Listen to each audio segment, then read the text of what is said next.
So this is my reading, my commentary and reflection on the Sophist, one of the Platonic dialogues.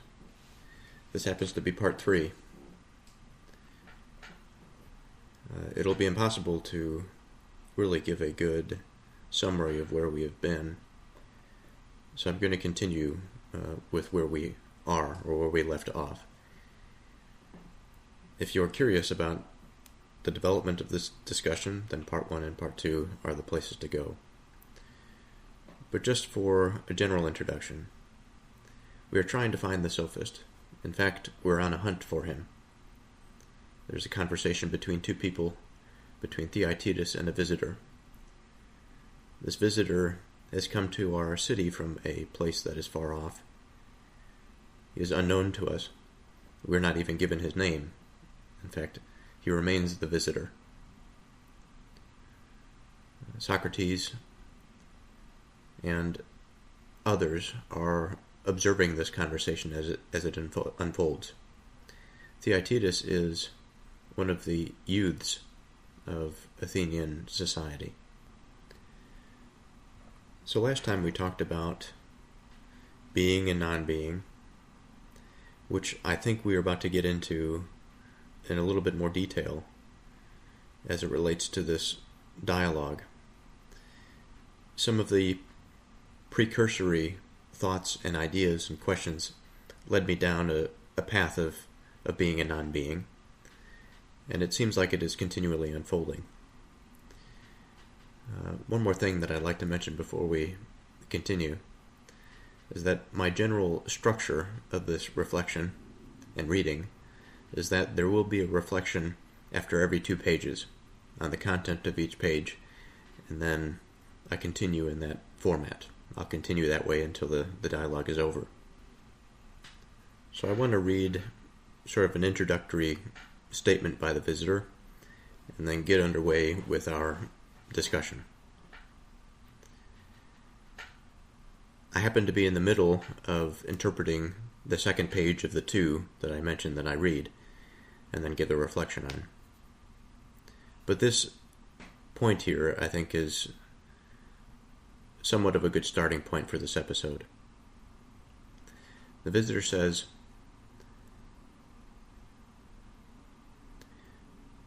"Really, my young friend, this is a very difficult investigation we are engaged in.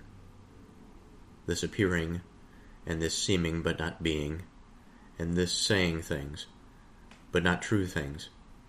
All these issues are full of confusion, just as they always have been. It's extremely hard, Theaetetus, to say what form of speech we should use to say that there really is such a thing as false saying or believing, and moreover to utter this without being caught in a verbal conflict." "Why?" responds Theaetetus. "Because this form of speech of ours involves the rash assumption that that which is not is, since otherwise falsity wouldn't come into being. But when we were boys, my boy, the great Parmenides testified to us from start to finish, speaking in both prose and poetic rhythms, that never shall this force itself on us, that which is not may be. While you search, keep your thought far away from this path." So we have his testimony to this, and our own way of speaking itself would make the point especially obvious, if we examined it a little. So if it's all the same to you, let's look at that first. So let's fill the atmosphere with something interesting, with something useful. I find it strange in life how sometimes the mind may find itself in such a sincere, generous, perhaps, posture. And it seems as though in that state of mind, the being that flows around it, within it, through it, whatever, occupies a special place. that within its honesty, within its curiosity, it is not a matter much for the insecurities of mind or for the unfortunate things of life, but it is more about that which is good, to a degree about that which is satisfying, but not to the degree for which it corrupts the mind, a harmony of experience, a presence in the moment, and an enjoyment for that which is exposed to us. We all have our assumptions.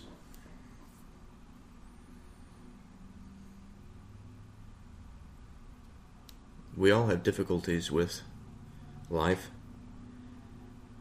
but we all have moments of clarity if we so choose to have them.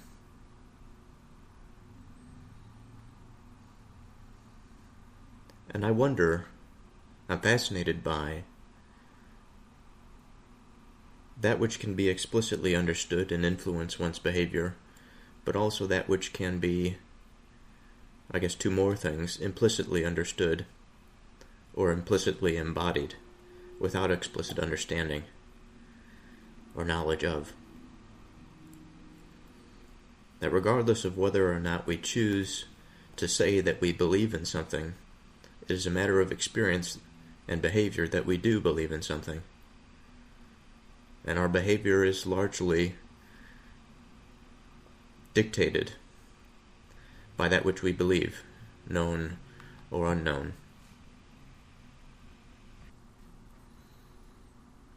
The rash assumption that that which is not is,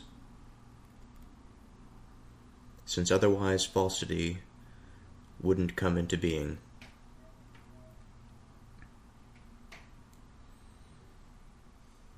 An interesting one.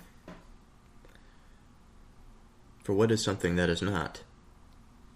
We say it is the absence of something, but the absence of something is not thingness. It is something distinct.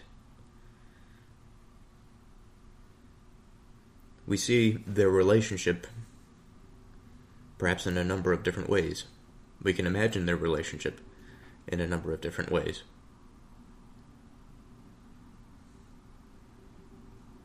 That which is not, standing side by side, that which is subordinating that which is not subordinating that which is.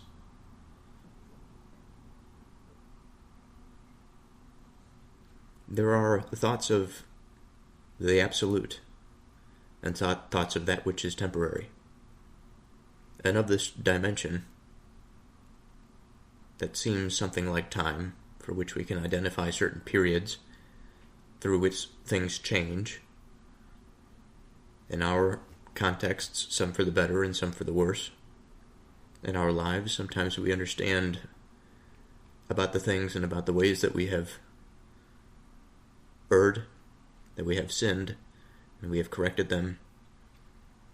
There are times in life for which we fall into unfortunate situations, that the mind moves towards that very thing of absence, and may find it in many facets, while still maintaining some semblance of unified existence. Before suicide, there are many things that we may lose.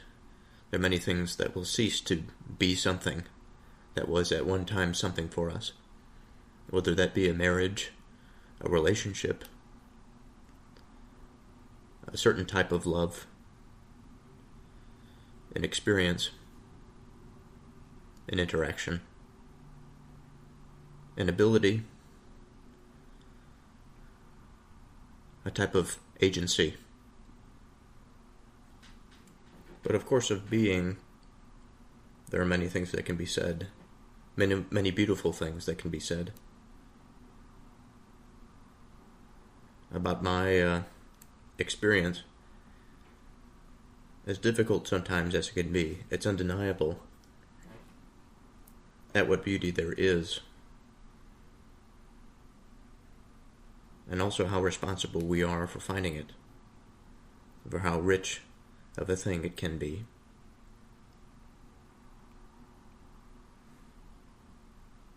And sometimes I wonder, I worry about where we are going, and the times for which our eyes are not as clear as others. And for those times in which, in my own experience, regardless of some collective cultural sway, I find myself in a place of darkness, the existence of being is always there. It is something that is always calling us to be. It is moving us away from the absence, or from that which is not. But for our interpretive purposes here, we are given the direction of the relationship, since otherwise falsity wouldn't come into being. So what is being said here is that being is necessary for falsity to exist, which means that falsity, I think, is subservient to being, since being is responsible for it.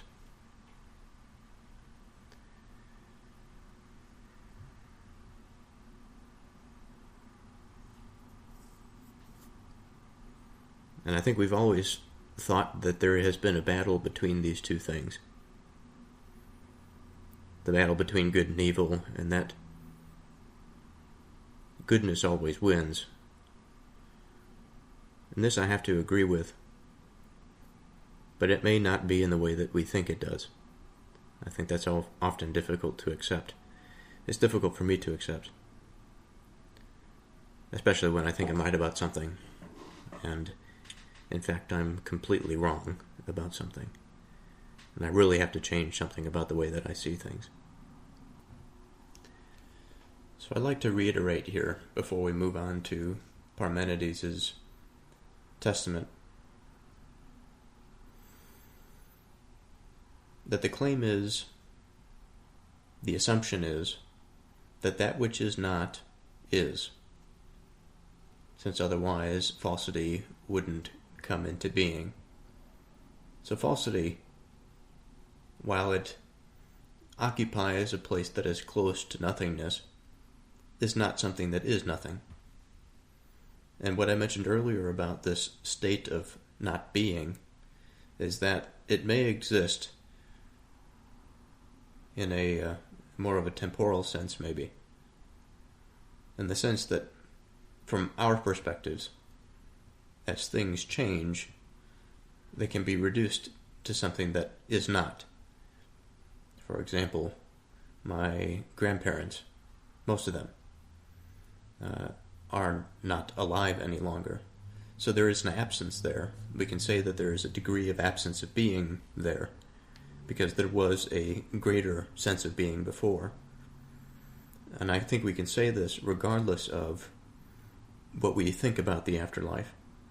And I say that because, at least for the agent that is in the same plane, let's say, as the other agent that has now left our plane, their absence within that plane is an absence. But it is not, just because there is this possibility for absence, doesn't mean that the whole of it is reduced to that, or can be reducible to that. Now suppose, for a moment, since we have to give the counter-argument, that we say that being and non-being can exist no matter which. That's sort of like a polytheistic view. There are two gods. There is one of thing, and there's one of no thing. And sometimes the no thing can birth the thing, and sometimes the thing can birth the no thing. Or perhaps we say They are these perpetually existing, infinite things that just give out their testament line by line, flowing through many different chemical interactions and agentic arenas. But that wouldn't really make much sense, in my opinion.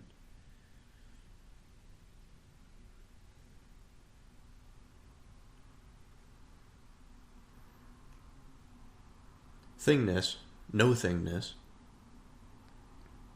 is contextual, while thingness is absolute. We can't have an absolute relativism, otherwise it's no thing. Nothing would be related. Relation itself would not be related, so nothing would exist.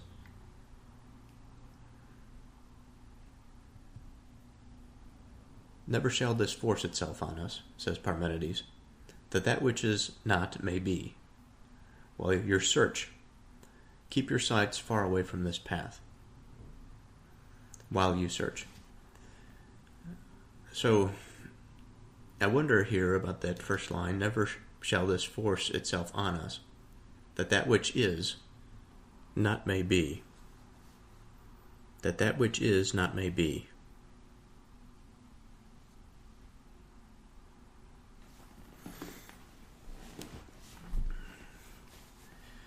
And so, of course this follows from what we were saying. I wonder if there's an image that's worth recreating here.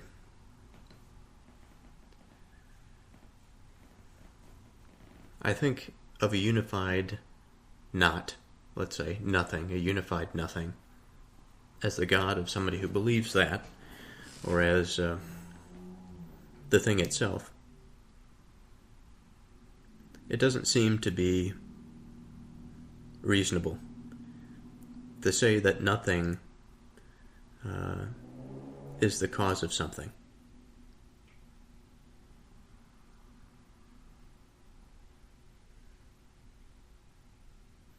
It's a wise little proverb.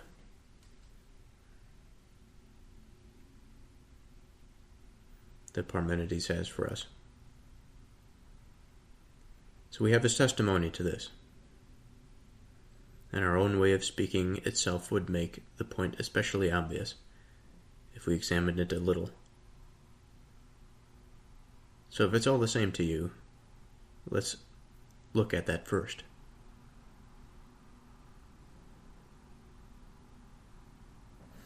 So I'm excited for this. I'm excited about what they have to say compared to what I have thought about where this might go, just sort of riffing off of it, but also to learn from what they have to say about being and non-being. Of course, they're going to make the case for being, it seems. So I'm going to continue reading the last few lines here. If there's anything else to say, I'll say it. Otherwise, I'll continue with the next 2 pages. Theaetetus responds, as far as I'm concerned, you can do what you want. But as far as our way of speaking is concerned, think about how it will go best, and follow along with it and take me along the road with you. The visitor says, that's what we have to do. Tell me, do we dare to utter the sound that which is no way is? Theaetetus says, of course. If the visitor says, suppose one of our listeners weren't debating or playing a game, but had to think seriously and answer the following question. What should the name, that which is not, be applied to? Why do we think he'd use it? And in what connection? And for what kind of purpose? And what would he indicate by it to someone else who wanted to find out about it? Theaetetus says, that's a hard question. In fact, it's just about completely and possibly confusing for someone like me to answer. The visitor responds, So if you can't apply it to that which is, it wouldn't be right either to apply it to something. Theaetetus says, why not? It's obvious to us that we always apply this something to a being, since it's impossible to say it by itself, as if it were naked and isolated from all beings. Isn't that right? Yes. Are you agreeing because you're thinking that a person who is saying something has to be saying one thing? Theaetetus says, yes. Since you say that something is a sign of one, and that a couple of things is a sign of two, and some things is a sign of plurality, Theaetetus says, of course. And it's absolutely necessary, it seems, that someone who does not say something says nothing at all. Yes. Therefore, don't we have to refuse to admit that a person like that speaks but says nothing? Instead, don't we have to deny that anyone who tries to utter that which is not is even speaking? Theaetetus says, then our way of speaking would have reached the height of confusion. The visitor responds, don't do anything boasting yet. There are still more confusions to come, including the primary and most fundamental one, which actually happens to be at the source of the whole problem. Theaetetus says, what do you mean? Don't hold back. Tell me. To that which is, there might belong some other of those which are. Theaetetus says, of course. But shall we say that any of those which are can ever belong to that which is not? Theaetetus says, how could they?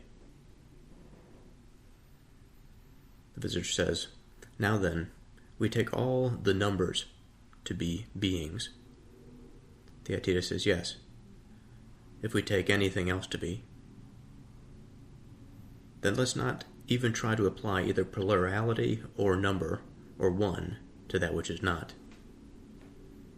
Theaetetus says, our way of speaking itself tells us that it would be wrong to try to. Then how would anyone try either to say those which are not, or that which is not out loud, or even grasp them in thought, apart from number? Theaetetus says, tell me, whenever we speak of those which are not, aren't we trying to apply numerical plurality to them? Of course. And when we speak of that which is not, aren't we applying one to it? Obviously. But we say it isn't either right or correct to try to attach that which is to that which is not. Absolutely true. Do you understand, then, that it's impossible to say, speak, or think that which is not itself corrected by itself? It's unthinkable, unsayable, unutterable, and unformulable in speech. So was I wrong just now when I said that I would formulate the biggest confusion about it? Then we have this other one to state, which is even bigger. What is it? My good young friend, don't you notice on the basis of the things that we have said, of that which is not, even confuses the person who's refuting it in just this way, that whenever someone tries to refute it, he's forced to say mutually contrary things about it. Theaetetus says, what do you mean? Say it more clearly. You shouldn't expect more clarity from me. I was the one who made the statement that that which is not should not share either in one or in plurality. But even so I've continued, after all that speak of it as one. Since I say that which is not, do you understand? Theaetetus says, yes. And again a little earlier I said that it is unutterable, unsayable, and inexpressible in speech. Do you follow? I follow, of course. So in trying to attach being to it, wasn't I saying that things were the contrary of what I had said before? Theaetetus says apparently. And in attaching that which, wasn't I speaking of it as one? Theaetetus says yes. So let's break down these past couple pages.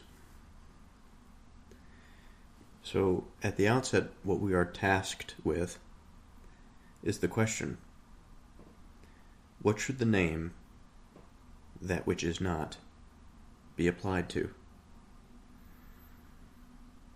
The first thing that we are exposed to is that that which is not cannot be applied to any of those which are.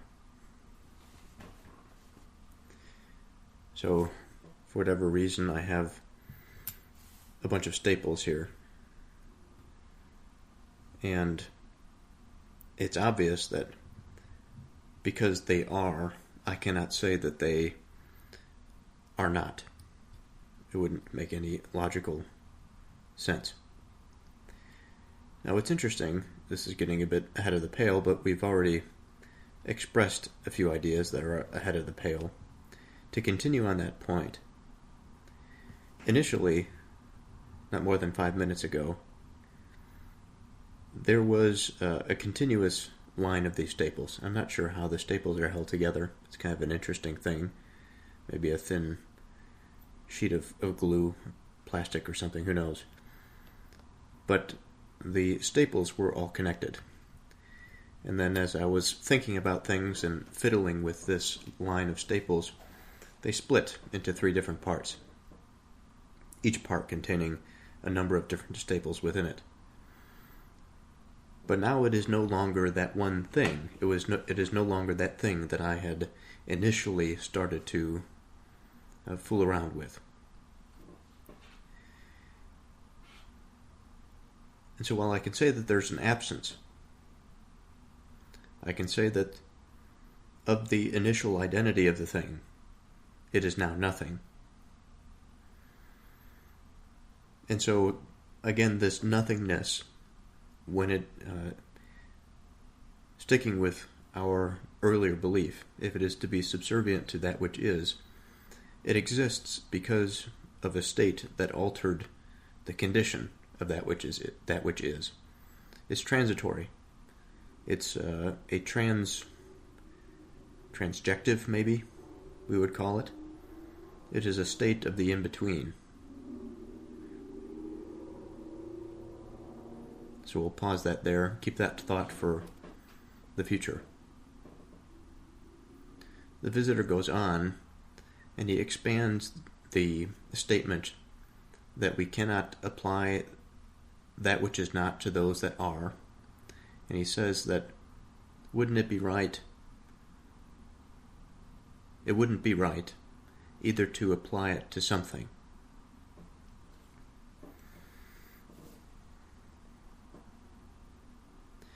His next statement I find interesting. When Theaetetus is asking why not, in response to it wouldn't be right either to apply it to something, he says it's obvious to us that we always apply this something to a being, since it's impossible to say it by itself, as if it were naked and isolated from all beings. So what can we make of this statement?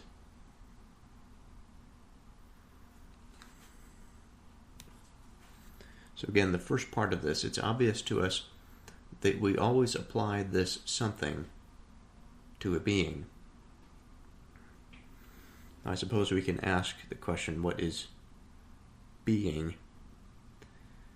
I don't think it necessarily has to be a human being. It could be any object, anything that exists. It's almost an equivalent to something.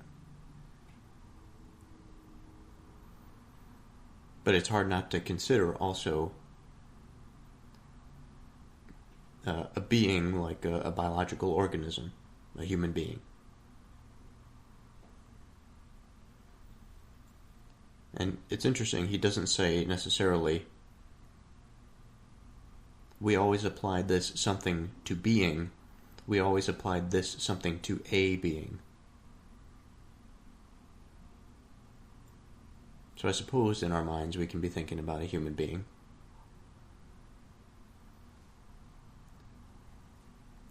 But the crux of this, the thing that I want to explore a little bit more, is his justification.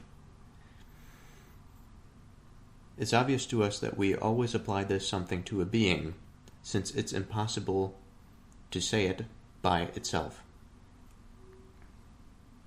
Now, what is it referring to? The it is likely referring to the concept of something.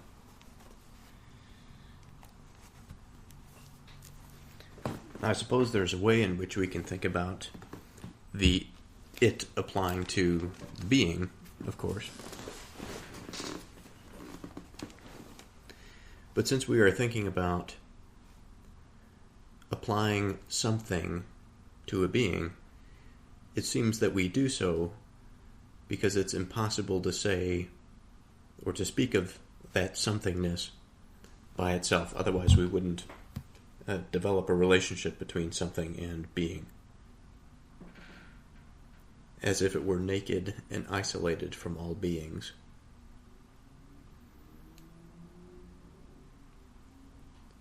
So what does this mean? In my mind, I think about the conceptual sphere and abstraction, how the mind can remove itself, its own being, its experience, for ideas that are far from his immediate sensory input, maybe I would say.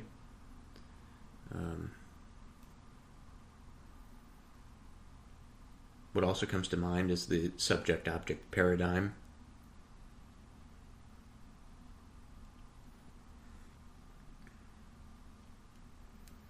That for something to remain in the abstract,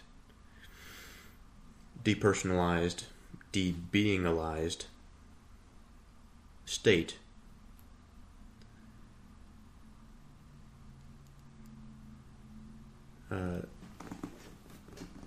there is an insult, I think, that is a performative insult that occurs to the reality of the thing, of the being.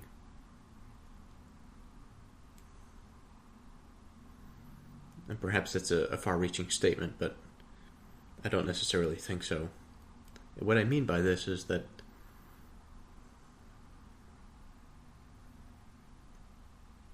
if we have a concept that is so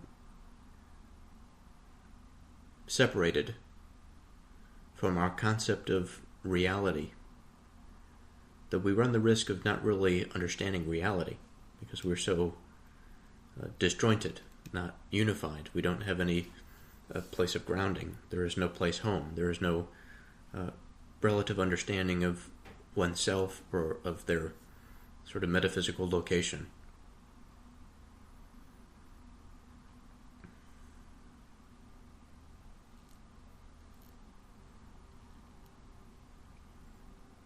As if it were naked and isolated from all beings. Now the follow-up, I'm not sure what to make of. Are you agreeing because you're thinking that a person who says something has to be saying some one thing? And here we are introduced to the idea of oneness and plurality. Since you'd say that something is a sign of one, and that a couple of things is a sign of two, and something is a sign of plurality, the questioning continues. And it's absolutely necessary, it seems, that someone who does not say something says nothing at all. Now, the reason that I find that first situation interesting is because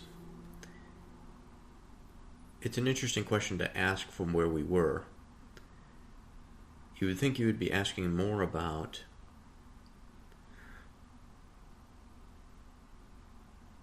the isolation of being. But the beginning question perhaps is on that road, because if we think about oneness, we also think about separation. We think about disconnection from the rest. When we think about plurality, we think about many things that are together, perhaps that have a shared identity.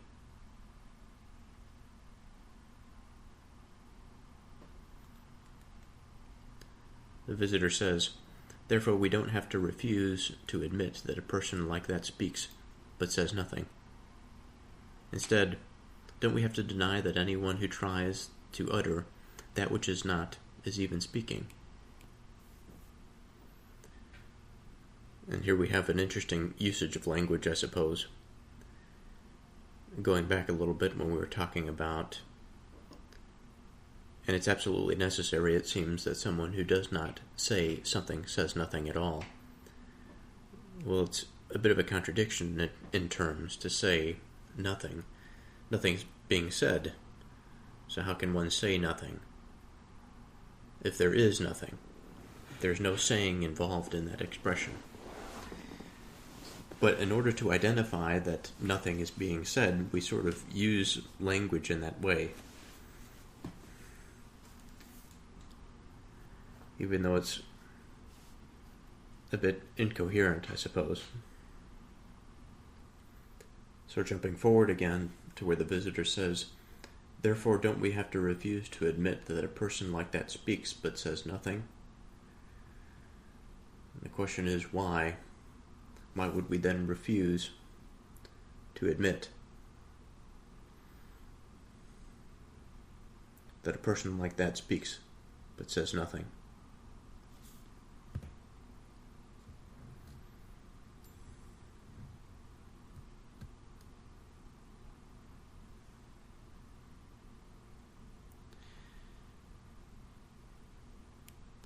I think we would have to logically, at least in this line of thinking,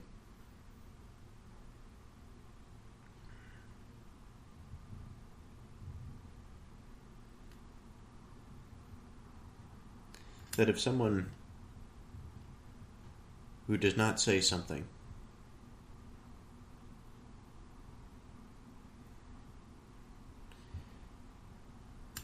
and of their absence, we must consider them to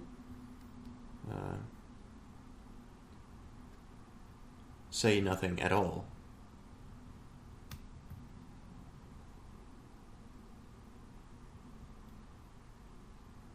That when this person speaks, when indeed he is saying something, we would have to continue in our commitment and say that whatever he may say, its content is nothing.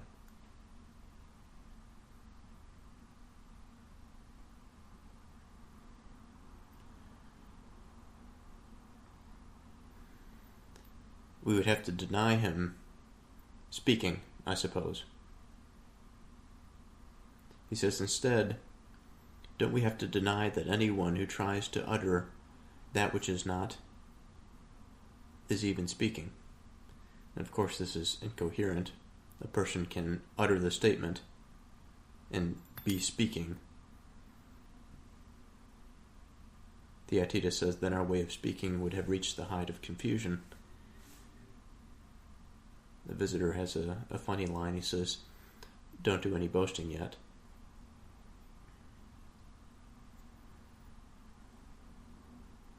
We have to wonder if our visitor is in fact a sophist.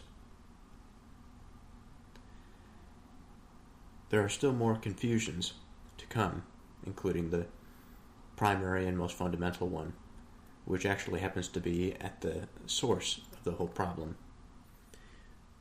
So we go through a few more experimental fields. And then the visitor comes to this conclusion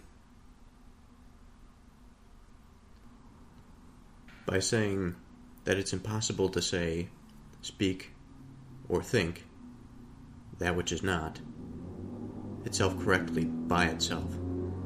It's unthinkable, unsayable, unutterable, and uncomfortable in speech. So he says, I was wrong just now when I said that I would formulate the biggest confusion about it.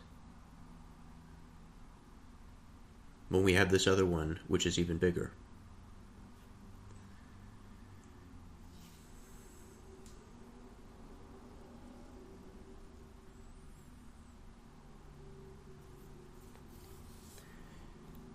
So, the visitor is saying this because in order to speak about that which is not, we are applying thingness to it.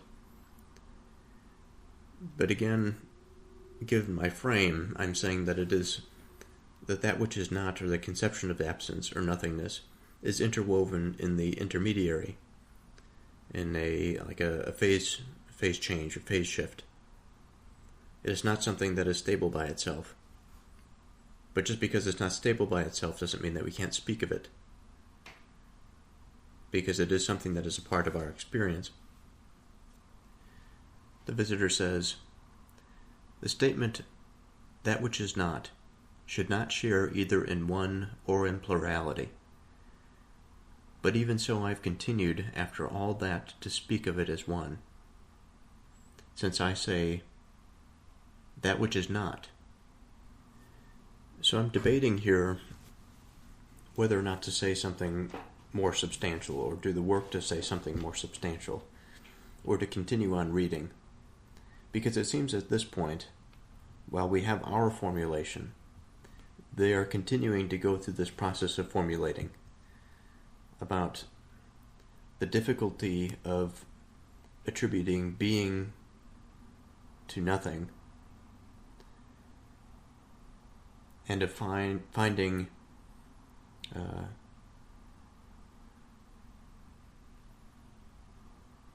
oneness in nothingness, or rather attributing nothingness to oneness, or nothingness to plurality.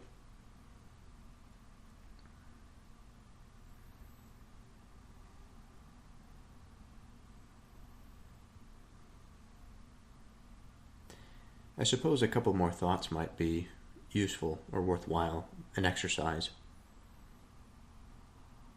When I think to myself about the plurality of nothing,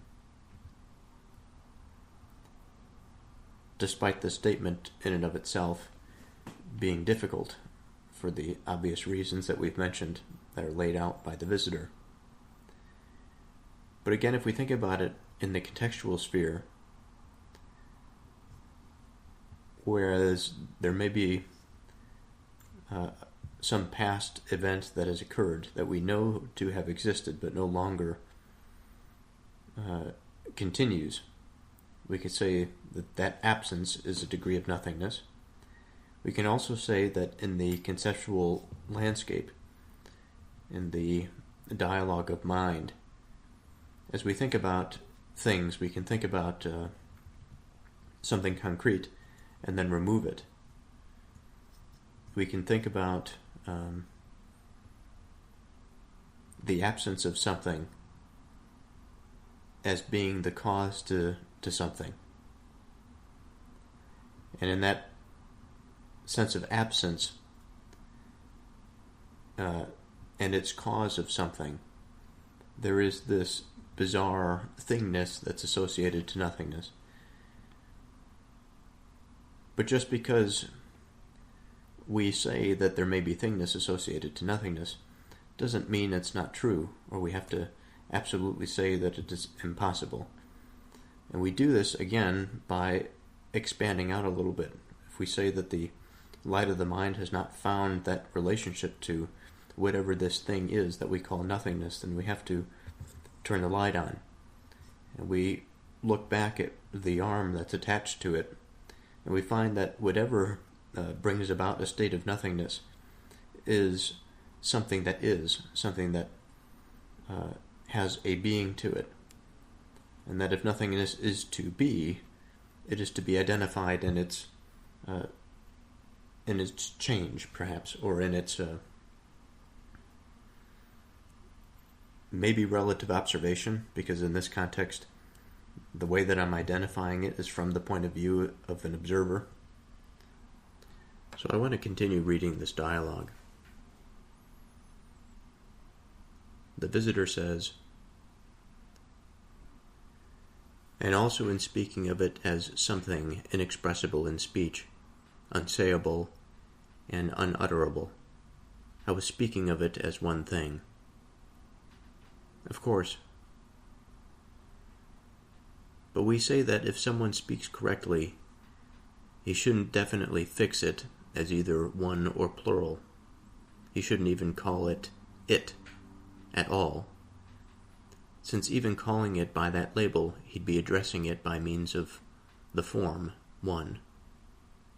Absolutely. Then what would somebody say about me? He'd find that the refutation of that which is not has been defeating me for a long time. So as I said, let's not use what I say to help us think of how to speak correctly about that which is not. Come on. Let's use what you say instead. Theaetetus says, what do you mean? The visitor says, come on, pull yourself together for us as well as you can, and try it, since you're young.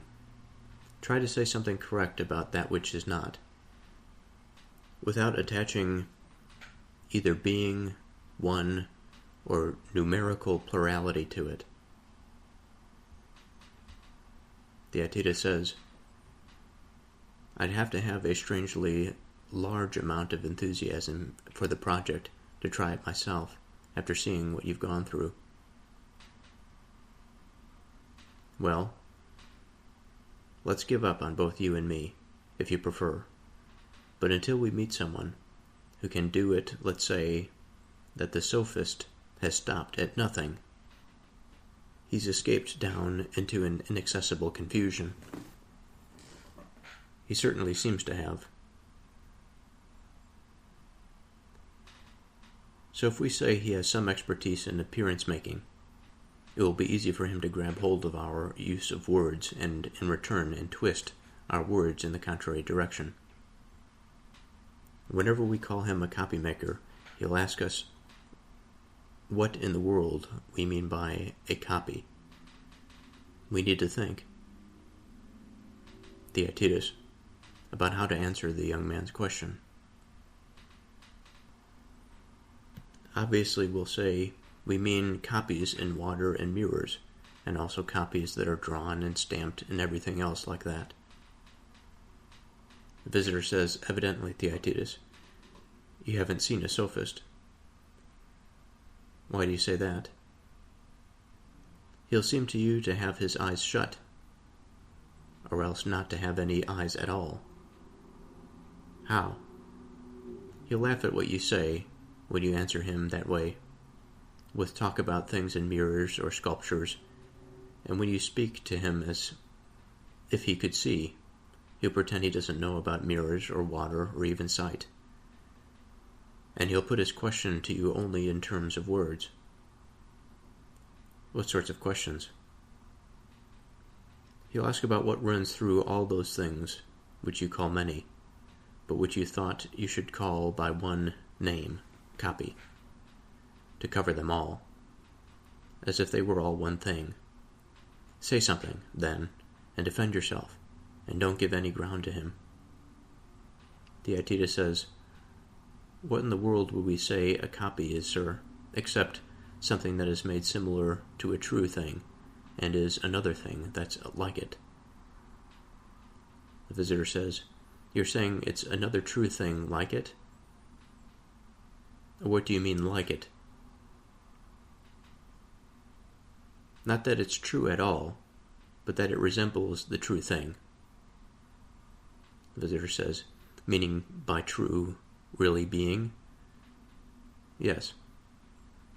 And meaning by not true, contrary of true? Of course. So you're saying that that which is like is not really that which is, if you speak of it as not true. Theaetetus says, but it is in a way. But not truly, you say. No, except that it really is a likeness. So it's not really what is, but it really is what we call a likeness. Theaetetus says, maybe that which is not is woven together with that which is in some way like that. It's quite bizarre. Of course it's strange. Anyway, you can see that the many-headed sophist is still using his interweaving to force us to agree unwillingly that that which is not, in a way, is. I definitely do see it. Well then, how can we define his field of expertise so as to be consistent? What do you mean? What kind of problem are you afraid of? When we say that he deceives us about appearances and that he's an expert at deception, are we saying so because his expertise makes our souls believe what is false? Or what shall we say? Theaetetus says just that. What else would we say? Again, a false belief will be a matter of believing things that are contrary to those which are, or what? Theaetetus says, yes, contrary. The visitor says, so you're saying that a false belief is believing those which are not? Theaetetus says, necessarily. Believing that those which are not, or that those which in no way are, in a way are. Theaetetus says that those which are not are in a way. It has to be, if anyone is ever going to be even a little bit wrong. Well, doesn't a false belief also believe that those which completely are in no way are? Theaetetus says yes. The visitor says, and this is false too. Yes, says Theaetetus. So we have a rather confusing line of text, I think, to go through here. The interesting thing is my opinion from earlier, my conjecture has been brought up by Theaetetus and sort of mildly refuted by the visitor. I'm curious to dive into this a little bit more and to think about it. So the first bit of text or dialogue that I want to focus on is when the visitor is prompting Theaetetus into participating more in the conversation. The visitor seems to be getting a little, the word that comes to mind is agitated, frustrated. Perhaps they're not good words to use. He's a bit stuck, perhaps. Stuck in the sense that he keeps running into this problem that whenever he refers to something that is not, he attributes either plurality or oneness to it.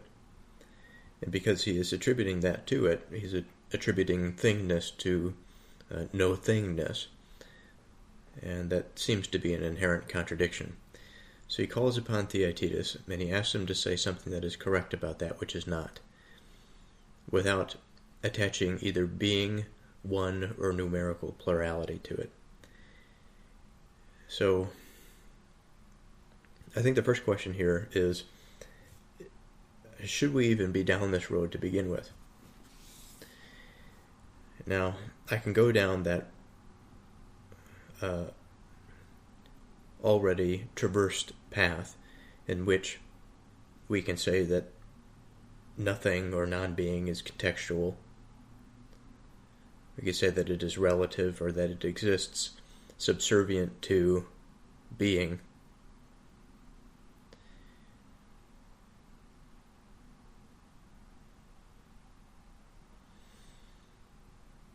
But in order to speak of it, that itness is something.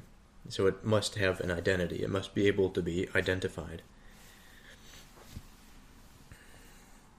So it's likely that the visitor is asking this because he wants Theaetetus to wrestle through this problem and come to either say something for which he can refute or say something of a more substantive response, which eventually I think he does.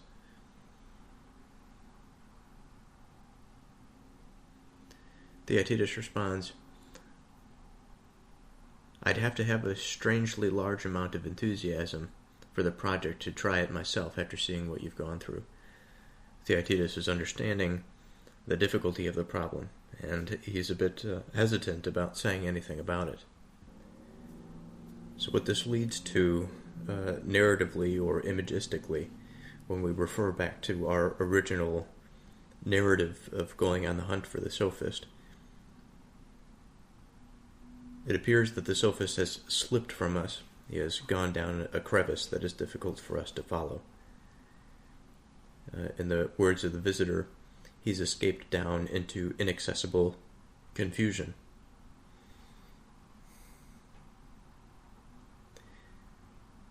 And so we go back to principle, and we say, okay, the Sophist, if we are going to draw him up, we need to understand what we understand about him so far. So we call up the appearance maker. From that, the visitor says that because we understand him to be this appearance maker, he will take what he can and draw himself in such a way that he appears to satisfy our questions, or appears to satisfy this dilemma between thingness and no thingness.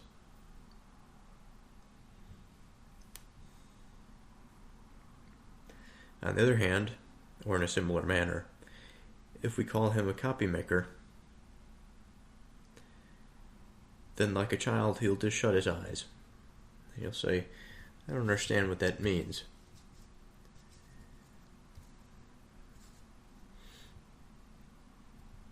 In fact, this experience that you speak of about seeing, and by extension taking in and perhaps processing important data, I find difficult to comprehend at this moment. Again, a bit of a childlike response, it would seem. But he is hiding, after all.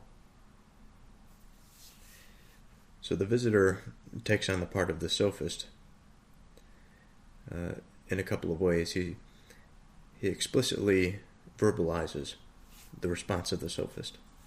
He says, he'll laugh at what you say when you answer him that way, with talk about things in mirrors or sculptures, and when you speak to him as if he could see, he'll pretend he doesn't know about mirrors or water or even sight, and he'll put his question to you only in terms of words. When Theaetetus asks what sorts of questions, the visitor responds, he'll ask about what runs through all those things which you call many, but which you thought you should call by one name, copy, to cover them all, as if they were all one thing. So I think there's something important here about the Sophist that's more than just adolescent behavior. The Sophist seems to be hiding within categories. And here I think about my own process of understanding something. And it can be quite easy to get lost in categories. Being unable to see through the dense grasses, let's say. So in this particular situation, I want to think about it a little bit more. When the visitor, on behalf of the Sophist, is saying that the Sophist would likely respond in such a way as to refute oneness in the sense of copy, because he doesn't understand what the word copy means. So if you don't understand what the word copy means, how can you understand oneness? How can you understand the thing that unites all of the the potential things in which one could gather into a unity and call copy. Now that in and of itself I don't think is a bad thing, to understand copy. In the Platonic sense, we're often tasked with these sorts of short steps in order to come to some greater conclusion. In fact, in the beginning, we had started this journey by these short steps, burrowing ourselves into holes to come to principles. And I had mentioned earlier that the visitor kind of seems a bit like a sophist. Perhaps he has to adopt the sophist's charm or mentality in order to find him. But by the same token, I find it a bit odd. And this feeling of oddness perhaps will be justified or subsided as time goes on. It's hard to say.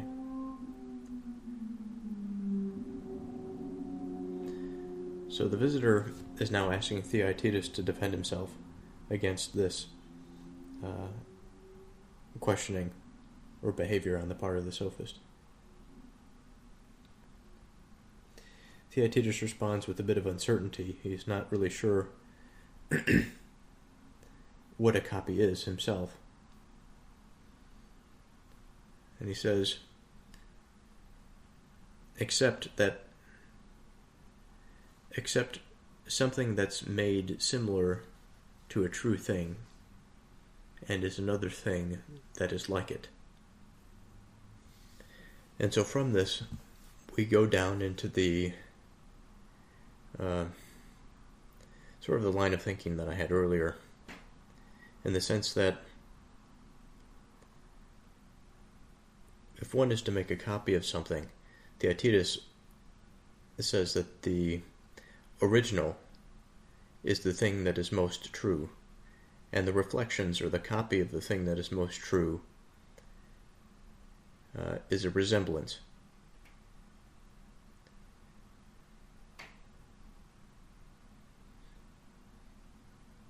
The visitor says, "You're saying it's another true thing like it?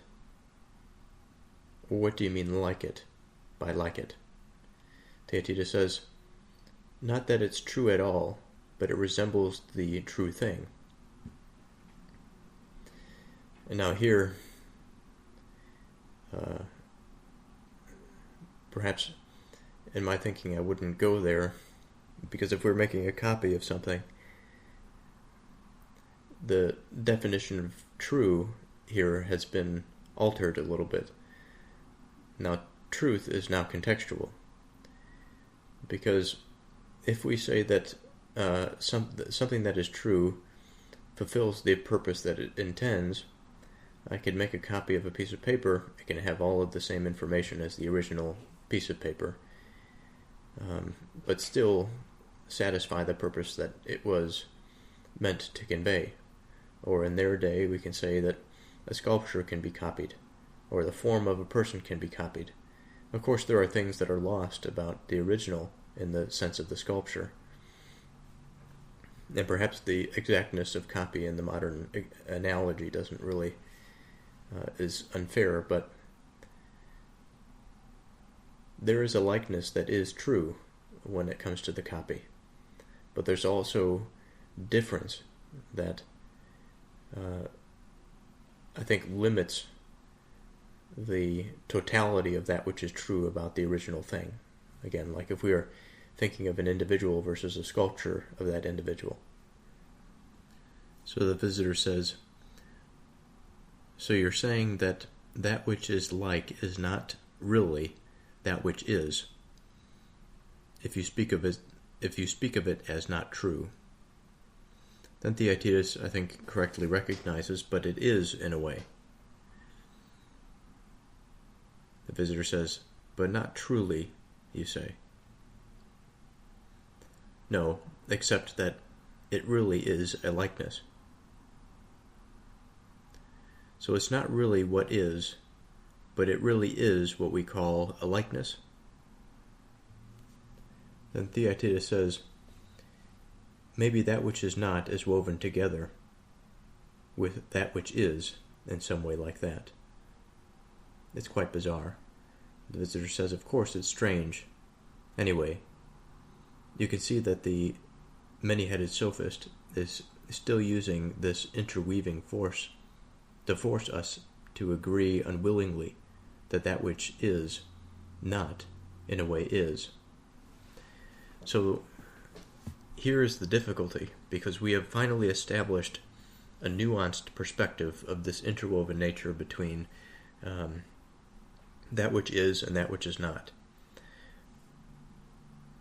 But this is the perfect territory also, although it may be correct at some level. It's easy for somebody to come in and to say that because of this interwoven nature, we can ignore the rules, perhaps, that are outlined that are necessary for something to be true, the conditions for truth, let's say, and rather say that in the absolute sense, that that which is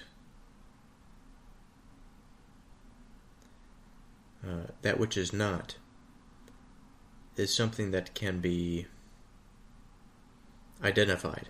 It is something that can be made into a thing, and thereby, again, moving into this paradox. The paradox seems to be where the sophist likes to live, because as soon as the sophist is in the paradox, he has this perpetual engine for which he can make a living. He can continue to express to young men and boys that he has some value, that he's intelligent. There are many things I think that can be said about tempting one into a paradox for the sake of imprisoning them there. Now, there's a little bit of irony in here, in the fact that since Theaetetus gave us a possibility to break out of the prison cell, the visitor brings us back into it like the sophist would. Of course, he's playing devil's advocate here. He is behaving exactly as the sophist would. A false belief will be a matter of believing things that are contrary to those which are. A false belief is believing those which are not. Believing that those which are not are. A false belief believes that those which are completely are in no way are.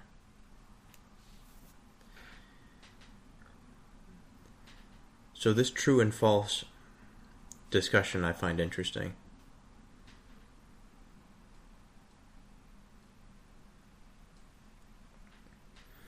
So we've centered on this idea that the sophist is a deceiver, that he turns the belief about what is true into something that is false. And so we run into this seeming paradox again.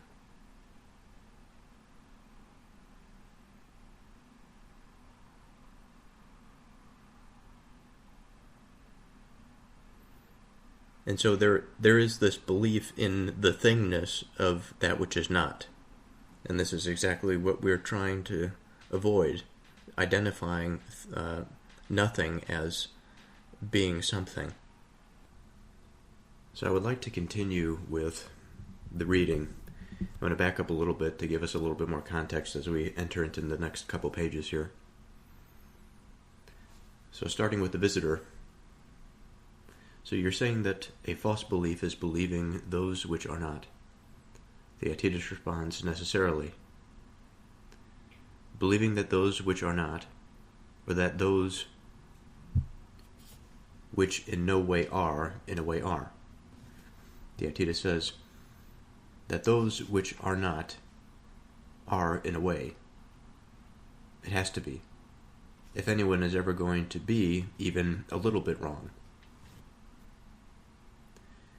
Well, Doesn't a false belief also believe that those which completely are in no way are? Theaetetus says yes. And this is false too? Yes, says Theaetetus. The visitor says, and I think we'll also regard false speaking in the same way, as saying that those which are not, and that those which are not are. Theaetetus says, how else would it be false? I don't suppose there would be any other way. The Sophist, though, is going to deny that this way is possible. And how could any sensible person accept it, now that what we agreed to earlier has been reinforced? Do we understand what he's saying, Theaetetus?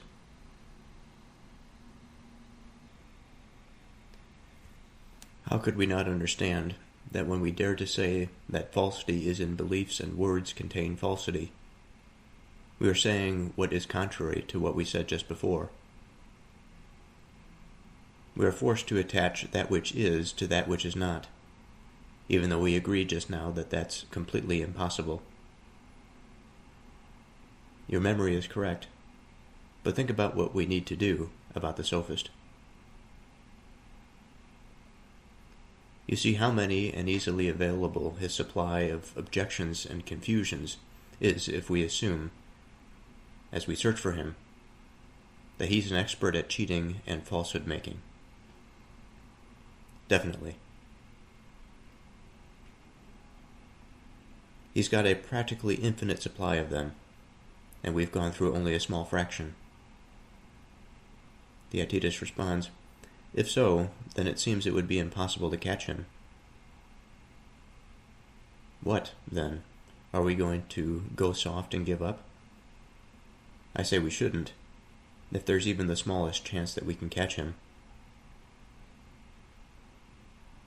So you'll be forgiving, and, as you said, happily, if we can somehow extricate ourselves even slightly from such a powerful argument.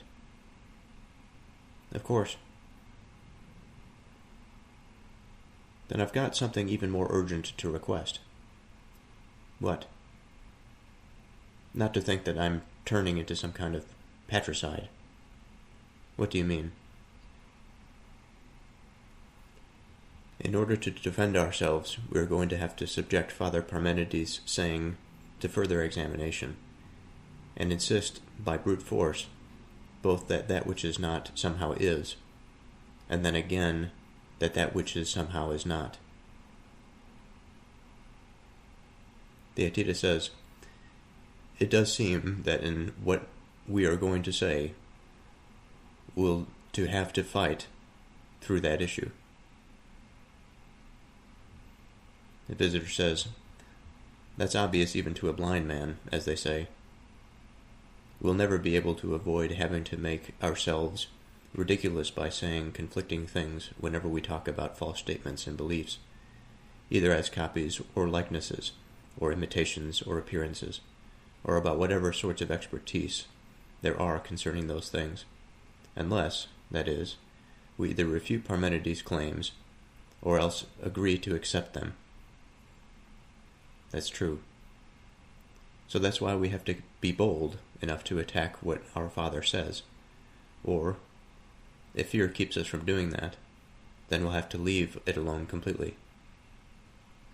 Theaetetus says fear, anyway, isn't going to stop us.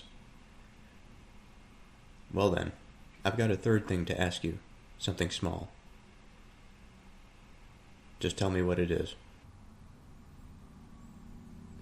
When I was talking a minute ago, I said that I've always given up whenever I've tried to refute what Parmenides said. Just the way I did this time. Yes, you did say that. I'm afraid I'll seem insane to you if I'm always shifting my position back and forth, given what I've said. It's for your sake that we'll be trying to refute what Parmenides said, if we can do it. Go ahead then. Don't worry about that. I won't think you're behaving inappropriately in any way if you go right ahead with your refutation and demonstration. Well then, how shall I begin this dangerous discussion? The path we absolutely have to turn unto, my boy, is this. Namely, we have to reconsider whether we may not be somehow confused about things that now seem to be clear, and whether over-hasty judgment may make us agree too easily. Say what you mean more clearly. Parmenides' way of talking to us has been rather easygoing, it seems to me. So does the way of talking that everyone uses who has ever urged us to specify just how many beings there are and what they're like. How? They each appear to me to tell a myth, as if we were children. One tells us that there are 3 beings, and that sometimes they're somehow at war with each other, while at other times they become friendly, marry, give birth, and bring up their offspring. Another one says that there are 2 beings, wet and dry, or hot and cold. He marries them off, and makes them set up house together.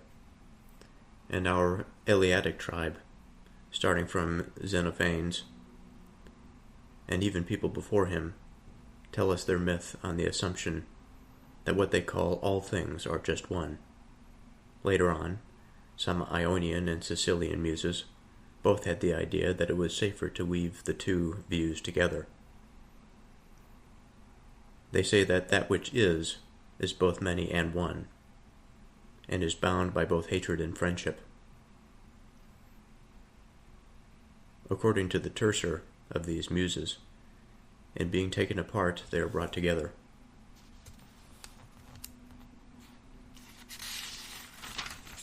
The more relaxed muses, though, allow things to be free from that condition sometimes. They say that all that there is alternates, and that sometimes it's one and friendly under Aphrodite's influence, but at other times it's many and at war with itself because of some kind of strife. It's hard to say whether any one of these thinkers has told us the truth or not, and it wouldn't be appropriate for us to be critical of such renowned and venerable men, but it wouldn't be offensive to note the following thing either. So I'm going to stop here for a moment and go back and reflect on the 2 pages that we've just read here. There's 2 immediate things that come to mind. The first is a general reflection about the state of mind and its progression towards finding something that is true or doing something that is useful. I've noticed that throughout this dialogue there's a parallel to my life, to my experience. That whenever a task is undertaken, there is a particular pattern of travel, let's say, an experience of this rising productive energy followed by the peak, and then a decline in the productive energy, or a remission, or some leisureful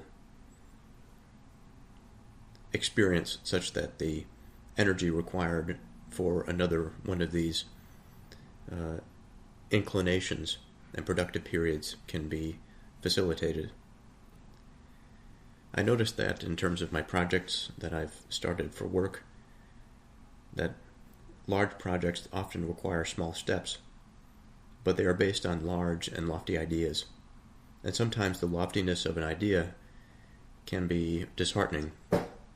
It can lead to a demotivation, let's say. And what is required, that at each step there is this new period of reflection and almost relearning of that motivational habit or spirit. And this is what I witness here between Theaetetus and the visitor. They bring up again this original imagery of the hunt that is occurring, that they are looking for this sophist. They do some reiterating about where they have been, perhaps to remind themselves of where they are and where they still need to go. The other thing that I want to sit and reflect a little bit more on is the problem that we just came off of. So we went through a bit of a productive period, and it ended with a problem that would be the next focus of the next productive period. And so this begins on the page prior. And I believe that it begins with Theaetetus' question. What do you mean? What kind of problem are you afraid of? The visitor says, when we say that he deceives us about appearances and that he's an expert at deception, are we saying so because his expertise makes our souls believe what is false? Or what shall we say? So thinking about this for a moment,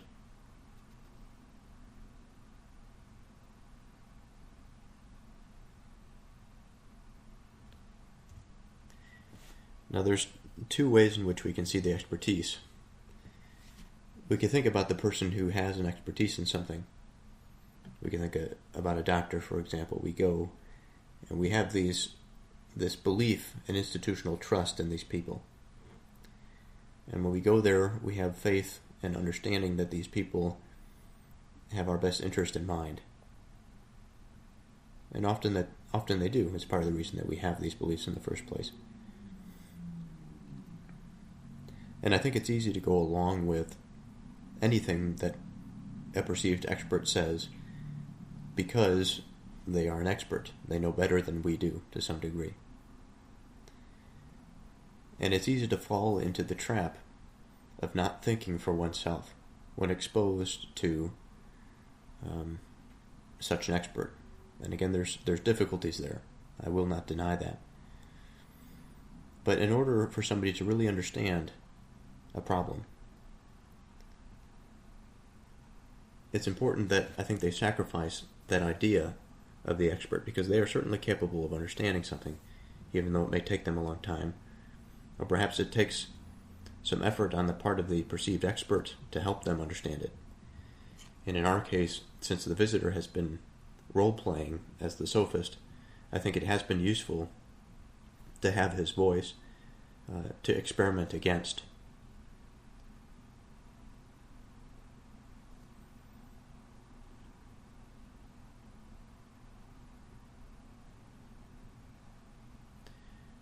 Are we saying so because his expertise makes our souls believe what is false? Now, the other way is obviously the methodological approach that the sophist uses to convince us that what we should believe is actually false.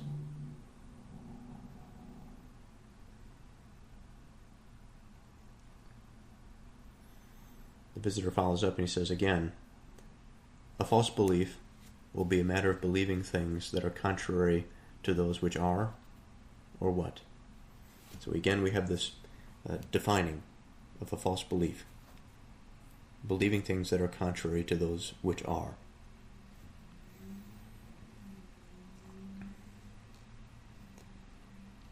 Now, if I thought of an example, let's say it's an example where I ask myself the question, do you understand this? And I say yes. It's either true or false. I do or I don't. And there's this relationship here between being and non-being, do and do not, true and false. And the sophist lies within the gray area, lies within the transjective. And my conjecture in the beginning has been, well, what matters most is the contextual frame that gives something that, let's say, a legal framework. Legal in the sense that there is law, not necessarily political law, but law in the sense of truth, of logic, perhaps. And that if I ask myself, do you understand this? I say yes. If it's a complex problem, let's say there's a medical diagnosis or an understanding of a medical diagnosis in general, there are various levels and ways in which we can understand something. We can understand as an expert, let's say, an expert can understand something at a greater level of detail than the lay person. it doesn't mean that the expert has all of the knowledge and understanding. So we could say in a way that the expert understands a problem, but we can also say in a way that the expert doesn't understand the problem because they miss certain elements of that information. Now, for our purposes, it becomes relevant when the person says that they can understand a problem but not develop a solution because of their poor understanding of the problem. While they may understand it at some level, it's insufficient to solve the problem. And regardless of additional information that is left over, if a person says that they understand a problem and they solve it effectively because of their knowledge of the underlying problem, the pathomechanics, whatever it happens to be, then it is likely that this person, or that most of us would say that this person understands. It would be a true statement to say, does this person understand this? And the reasons would be given. There has to be a solid justification for it. Otherwise, we can just be caught in absolute relativism. And it's within that absolute relativism that I think the Sophist can live for a time. And as he lives there and he tempts us into it, he tempts us back into the paradox and spins us out the other side and makes us believe whatever he wishes us to believe. A bit of a magician, perhaps.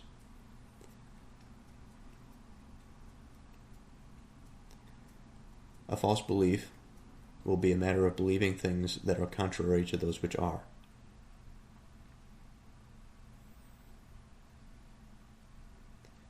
So you're saying that a false belief is believing those that which are not.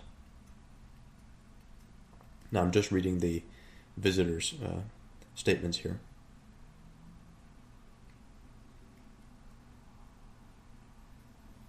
Believing that those which are not, or those which in no way are, in a way are. Now this is in the context of talking about the Sophist. Now I find it interesting, the place that I've arrived to, because in a sense, I think I'm saying the same thing as the Sophist. I'm saying that, or the opposite perhaps, that it is possible that in a way, or it's possible that, given my previous example, given the contextual relevance and the contextual law per se, that in order for something to be, it is possible from somebody else's perspective to see and to think that that which is actually that which is not. Or that which, from my perspective, or from their perspective perhaps, but what I'm trying to do from their perspective is to convince them that which is not is, because they don't believe in my assertion, my conjecture. So I'm interested to see how they will square these issues. I think it seems clear to me that contextual relevance is quite important to understanding that which is true, and that perspective perspective has a lot to do with perception, and that wholeness of truth, while it is certainly possible,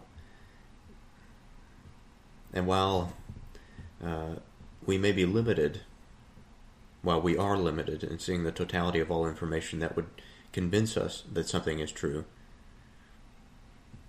I have to wonder about this.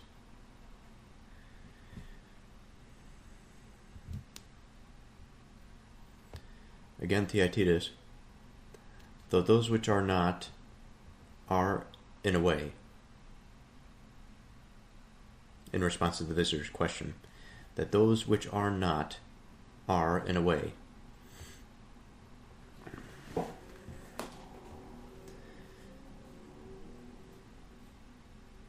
He says, if anyone is ever going to be even a little bit wrong.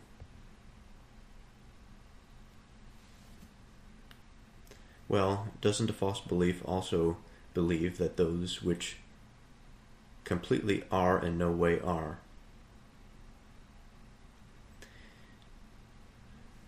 Now this makes a little bit more sense. There's concreteness. There's completeness to it. There is no way in which we could say, well, there's a part of this. There's an avenue that we can get away from this.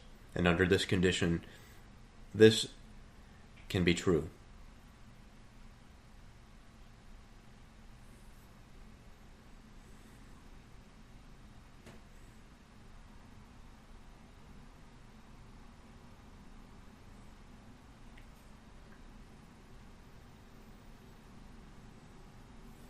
And this is false too, says the visitor. So just to clarify,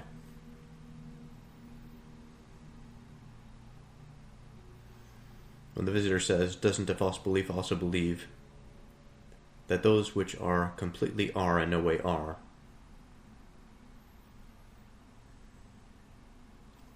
The completeness is the falsity, which is a bit of irony in and of itself, because it's complete in their minds, but it is not in reality complete.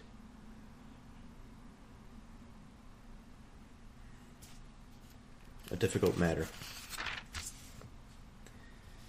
So now let's begin on the 2 pages that we just read here. Now there is a break, a reprieve, coming up shortly. The visitor says, and I think we'll also regard false speaking in the same way, as saying that those which are not, and that those which are not are.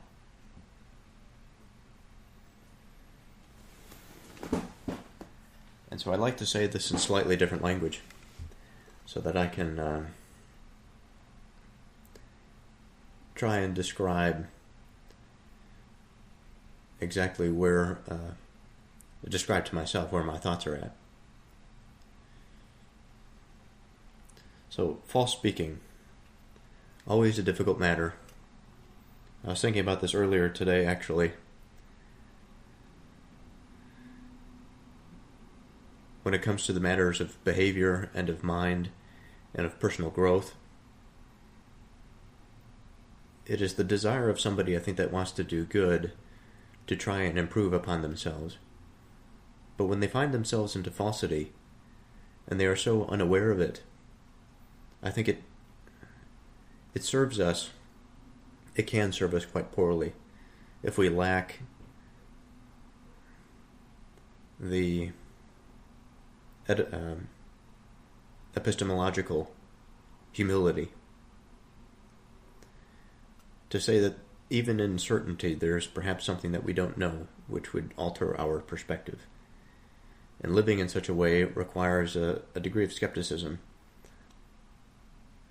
But knowing also requires a degree of certainty and confidence. And there's a balance, I think, between the two.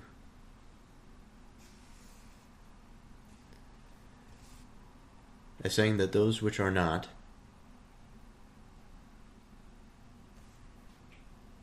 and that those which are, those which are not are.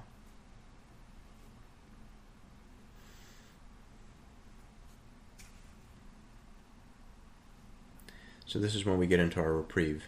The sophist, though, is going to deny that this way is possible.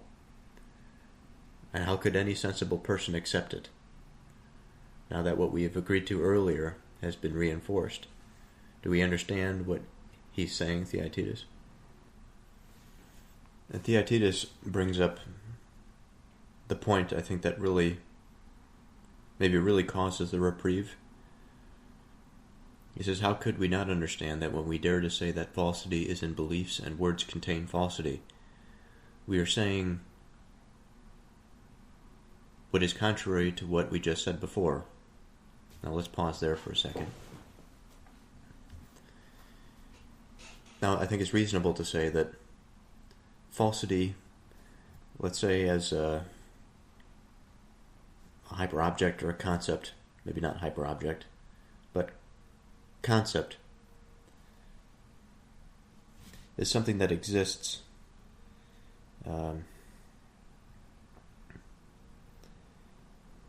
something that can be identified. Part of the problem is that we've been saying that because it can be identified, it is something.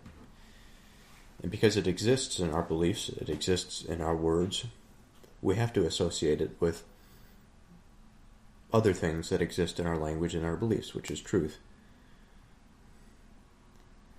Now, just because it's associated, just because there's a relationship, doesn't necessarily mean... Well, there are plenty of things that we can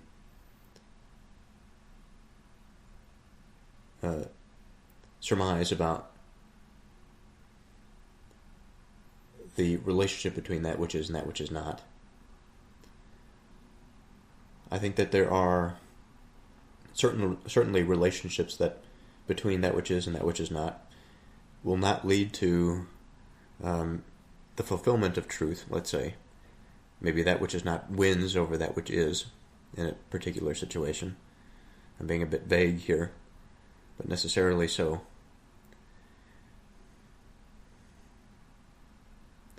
We're forced to attach that which is to that which is not, even though we agreed just now that that is completely impossible. So it is in the attachment, just as I've said before. There's something about this relationship between the two that makes them inseparable, frustratingly so.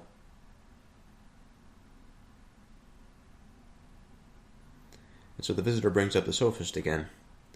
He says, think about what we have to do about the Sophist. There are many ways in which he can supply objections and confusions. If we assume that he is an expert at cheating and falsehood making.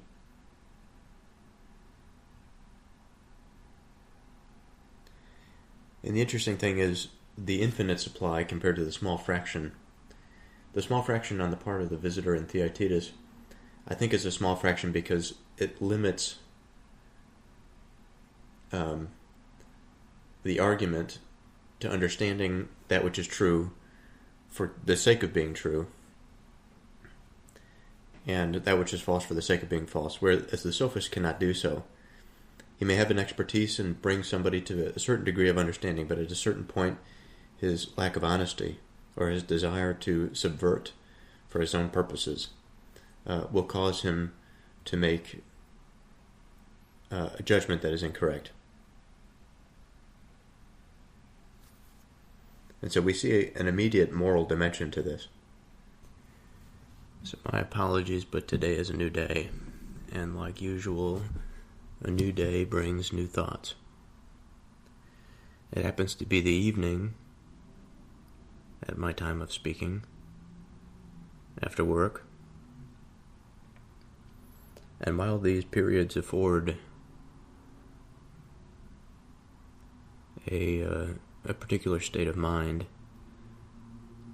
it is often also plagued by exhaustion, or fatigue, maybe I should say. I don't know, exhaustion seems a bit intense. But nonetheless, it'll take me a moment to gather my thoughts and do some useful work.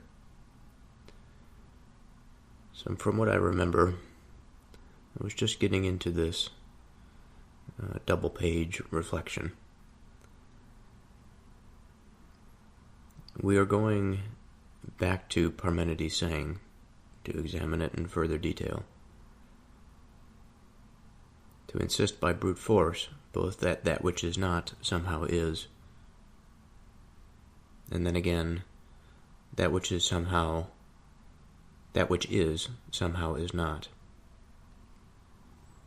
Now, just to make this clear, the visitor is saying that they are going to defend themselves against Parmenides' saying by what I had just said.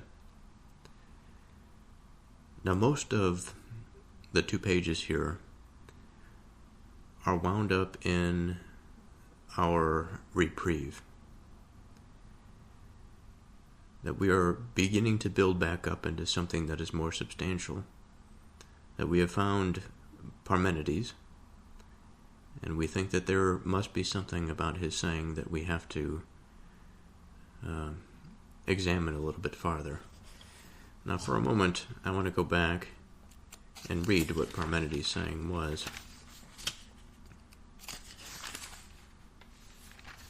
It's a few pages back now. Never shall this force itself on us, that which is not may be. While you search, keep your thought far away from this path. Now we have an interesting paragraph, orated by our visitor. I want to break this down a little bit and try to understand it in farther detail. So the visitor says, before he gets into it, he says, Parmenides' way of talking to us has been rather easygoing, it seems to me. So does the way of talking that everyone uses who has ever urged us to specify just how many beings there are and what they are like. Now I have to ask myself the question, why do we go right to beings? How many beings? It's not as though we were discussing that just now.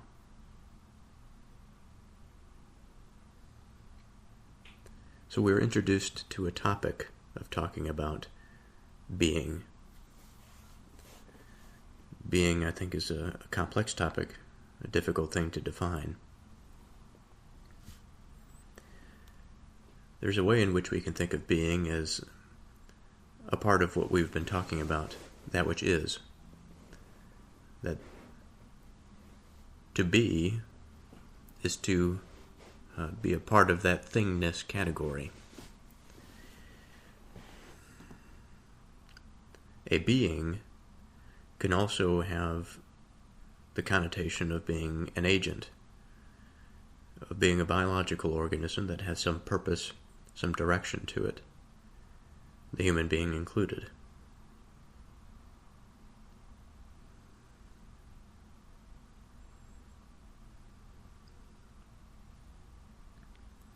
He goes into his next statement. He says, they each appear to me to tell us a myth. The first question I have is, who are they? And I think it's the people who are talking about, it's the way of talking that a person may use that urges us to specify how many beings there are and what they're like. So he says, of these people, they each appear to tell us a myth. Now, myths are interesting things. They are technological structures. They hold within them information. I think sometimes a myth can be false, I suppose, but that which is true and that which is false in a myth is a difficult matter. They're rich in symbols. There are often many interpretations, and they often have quite wide-ranging consequences for their adoption.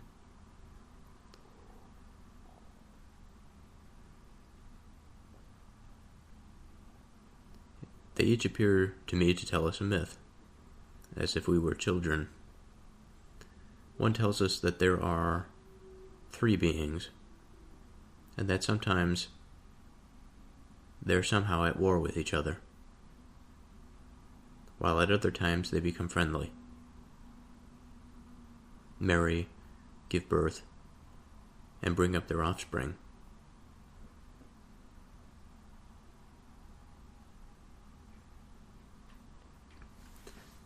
Now I find this such a strange turn. It seems like we are making such a leap from where we have been. If we had maintained our course, we would have explored this idea of the being, what it would mean for there to be 3 beings, for where are we in this sort of context-poor environment. one tells us there are three beings, and that sometimes they're somehow at war with each other. Other times they become friendly, marry, give birth, and bring up their offspring. Another one says that there are two beings, wet and dry, or hot and cold. Now, this is an interesting statement, referring to two beings as wet and dry, or hot and cold. A state of being.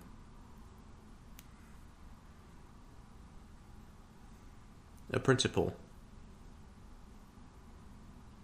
Being or non-being, I think, could be put into this category.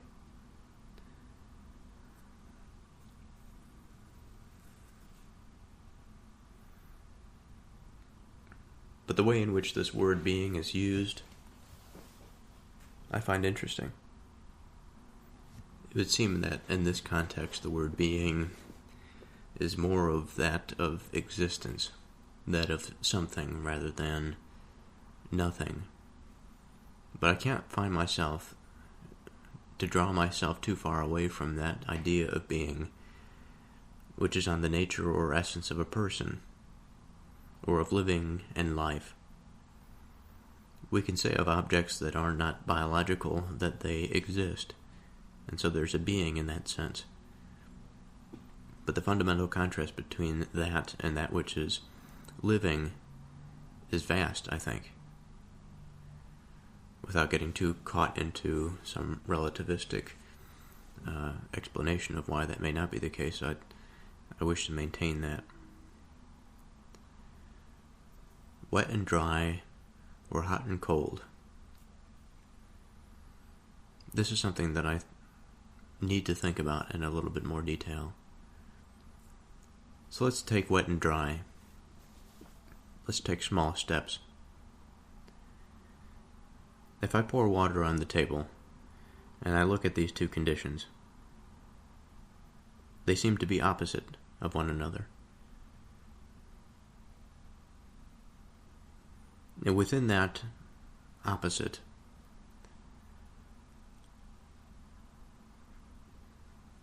what can we say? It lies a reflection, or reflection lies in it, that there is always another side. When we flip over the coin, there is heads and there is tails. There is hot and there is cold. There is wet and there is dry. Quite a Platonic statement.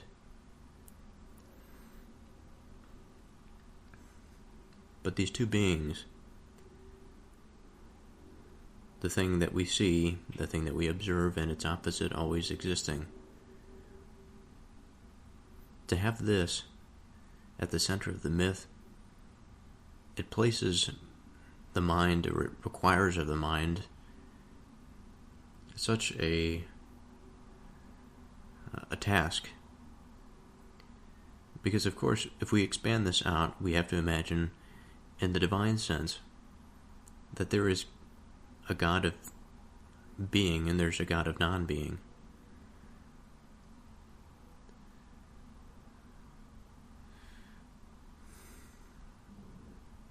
And I find this odd. I find it strange. He marries them off and makes them set up their house together. So they become unified, the hot and cold, the wet and dry, being and non-being, thing and no thing.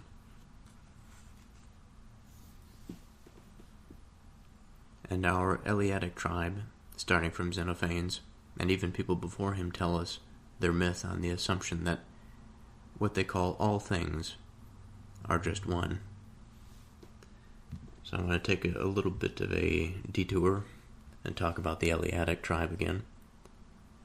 The Eleatic school of philosophy originated in Elea, a Greek colony in southern Italy, founded by Parmenides, circa 515 BCE,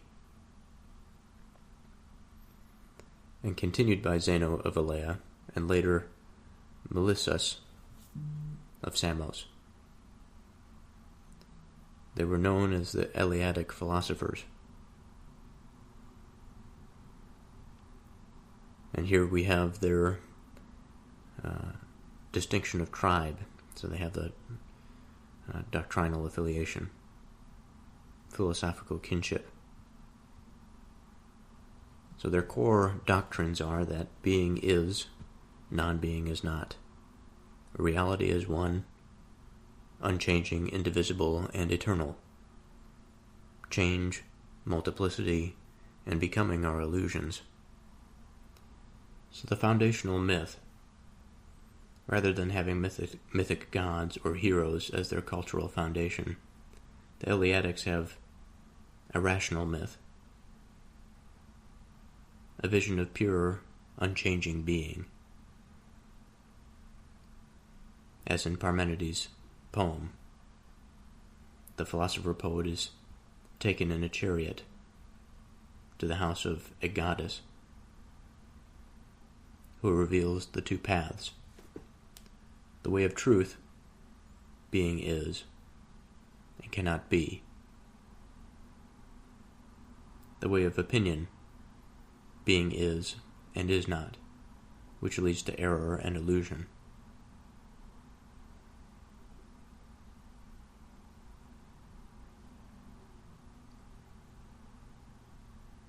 This goddess-guided vision functions as their foundational myth. It replaces the Homeric narrative of metaphysical revelation. Now this is from ChatGPT. Also of the Ionian and Sicilian muses, it says that from Ionia,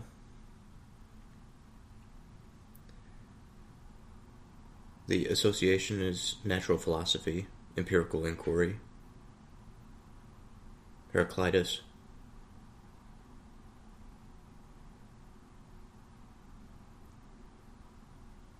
Anaximander, Thales,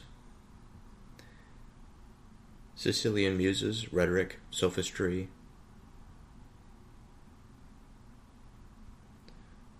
particular cultural figures, Gorgias, the Sicilian. Elea, the Eleatic tribe, is pure metaphysics, logical austerity.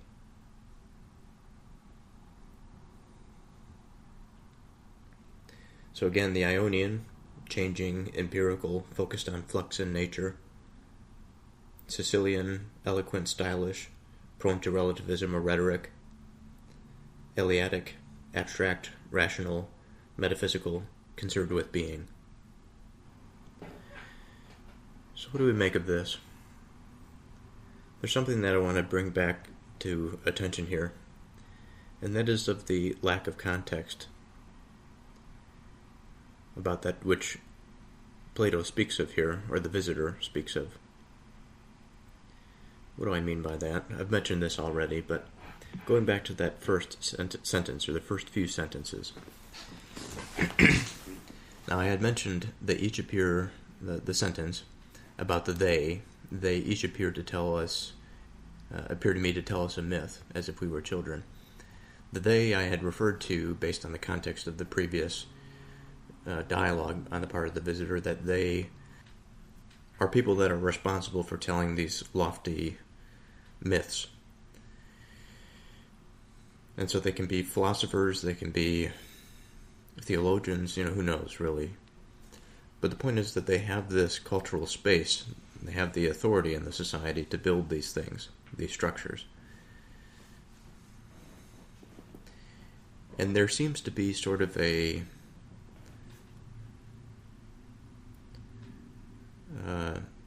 mocking here on the part of the visitor, because he says, as if we were children, as to say that if we were to interpret things through the mythological structure, it would be more fit for a child to do so, or it may be more fit for an adult to do maybe the rationalistic side of things, that argument. One tells us that there are three beings, and that sometimes they are somehow at war with each other, while other times they become friendly, marry, give birth, and bring up their offspring. Now, I had another thought, and I can't remember if I had laid this out earlier, but there are two fundamental principles that I can think about offhand. Now, we mentioned, I know, being and non-being, something and no thing. Those are two fundamental things. Similarly, I think we can analyze it in terms of unification and separation. Now, separation isn't necessarily equivalent to nothing. Unification is also not necessarily equivalent to being per se. But they're still fundamental principles, I think. And their relationship, their undulation between the two, affords a lot about how we see things and interpret things. Of the third, I'm not really sure what principle it would be. I don't think it really matters to come up with it. But the point, I think, is, at least what matters, is that the fundamental principles of this nature are built into these mythological structures. They are given personalities. Just as it says here, they can give birth, they can marry, they can bring up their offspring. Another one says that there are two beings, wet and dry, or hot and cold, and this is where I went into that being, non-being explanation. He, being the author, marries them off and makes them set up their house together. And our Eleatic tribe, starting from Xenophanes, and even people before him, tells us their myth on the assumption that what they call all things are just one. So while ChatGPT may have assisted us in terms of describing what the Eleatics believed, it is interesting that what we are given here is this glimpse into that cultural assumption. A type of unification. All things are one. The implications of this, I think, requires a little bit of thought and reflection.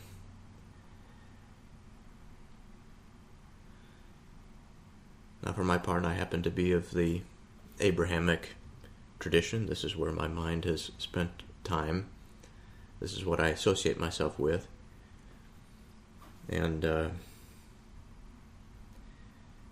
unification, monotheism, is, well, I don't necessarily mean to say that the principle of unification means monotheism. I think there's an element of unification involved in having one divine being responsible for all of thingness, which would also include the possibility of no-thingness and also separation or multiplicity. Now we progress from here.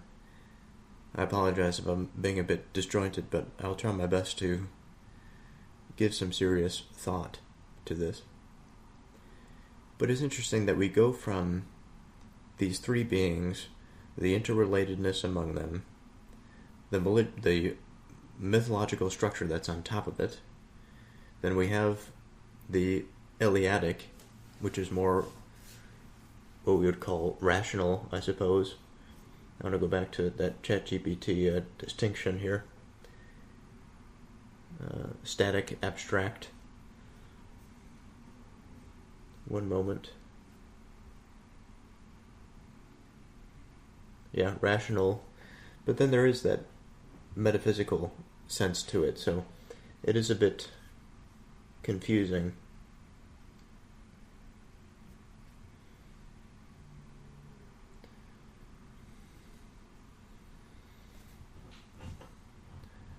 Again, I want to read this. Being is, non-being is not. Reality is one, unchanging, indivisible, and eternal.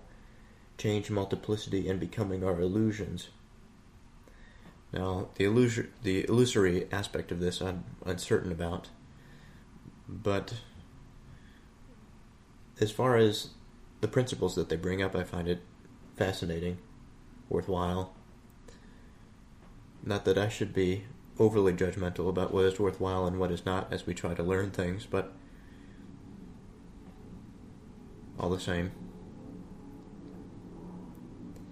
He says later on, some Ionian and Sicilian muses both had the idea that it was safer to weave the two views together. Okay. So again, I want to say this. At least from what we are given.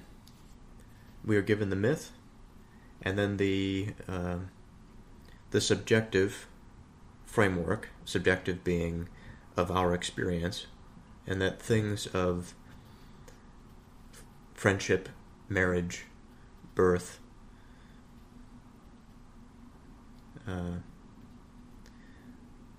these sorts of things are from our subjective point of view. This is attributing qualities of our experience to principles that are cosmic, that are much broader, that extend beyond our experience.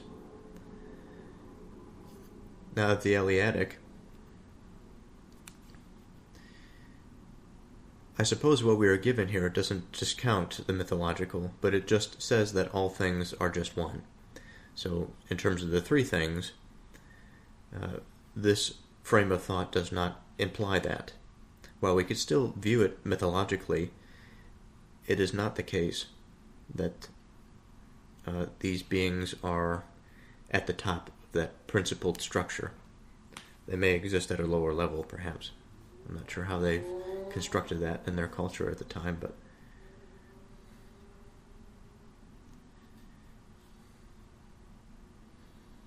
so it was safer to weave them together. Again, the Ionian and the Sicilian muses, their qualities are natural philosophy in the case of the Ionians, empirical inquiry, that is observational information, and then the Sicilians, the Sophist finds himself here, rhetoric. Now, if we had to describe what rhetoric is, if we give a Google definition, it is the art of effective or persuasive speaking or writing, especially the use of figures of speech and other compositional techniques. So we can see how the Sophist might find himself here, but also potentially a rich culture of thinking and trying to get at the truth. So of these things that are woven together, they say that that which is both many and one. Again, they say that that which is both many and one, and is bound by both hatred and friendship.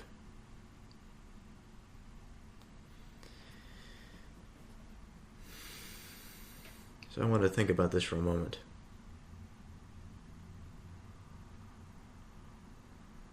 It's hard, I find it, not to compare to what I believe. I think it's natural. But I also don't want it to be something that prevents me from trying to understand exactly what he's saying. So while I'm understanding that my beliefs will not go anywhere, perhaps I want to encourage the mind to think a little bit about both, what we might call objective and also the maintenance of what I do believe. So with that, they say that that which is both many and one. And I think that we can say with reasonable certainty that of ourselves, we consider ourselves to be one thing. We are a unified agent, but also we change over time. We disassemble, we reintegrate, we transform. Some of us change more than others. Some of us have to change more than others. Some of us unfortunately stay stagnant, and others, they stay steady around a stable axis. The potential for our experience is quite vast, I would say. Thankfully it is. They say that that which is both many and one, and is bound by both hatred and friendship. Now it's interesting that these two words are used, hatred and friendship. We could say good and evil, perhaps. We could say love. And we could say absence. We could say being and non-being, thingness and no-thingness.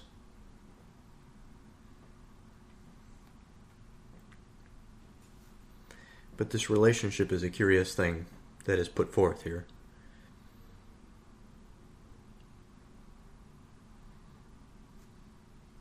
So it is one, but it has these two parts to it, the hatred and friendship, the separation and unification. According to the terser of these muses, in being taken apart, they're brought together. So the word terser is a bit foreign to me, so I've looked up a definition for it. The definition of terse means sparing in the use of words, abrupt. Some similar words are abrupt, clipped, blunt, gruff, short, brief, concise, succinct, to the point. Perhaps direct would be another way to say it.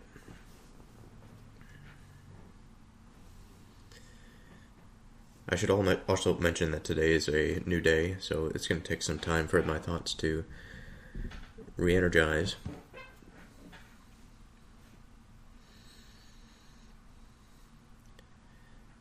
They say that that which is both many and one, and is bound by both hatred and friendship.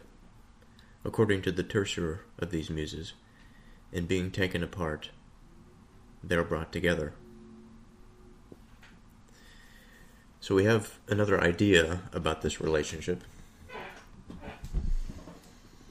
And here I remind myself that this is not necessarily what you believe, but in order to understand what this is, you need to put yourself in the place of believing it, to imagine how it may be true.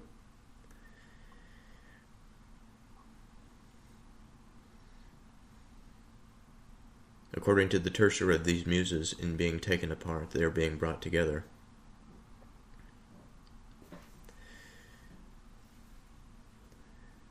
I suppose it's a difficult thought, a difficult imagining. Let's say I was in a relationship like this, in which, because of our being, we tear the relationship apart. Or maybe we don't tear the relationship apart because there's this coming back together, but there is this separation of something. I think what it separates is probably fairly important. I can imagine that there may be certain schools that would differentiate between that when the process of that which is being taken apart exists, or we can observe or examine, even if it's not at the highest level of unification like we're talking about here, but even at some smaller scale. How then can we interpret the various avenues that may prop up out of that? And again, this also applies to the simple, to my analogy about being in a relationship. And so I ask myself the question again, what exactly is it that when separation occurs may be occurring in this relationship, such that these things would have to be brought to consolidation for a new harmony to exist?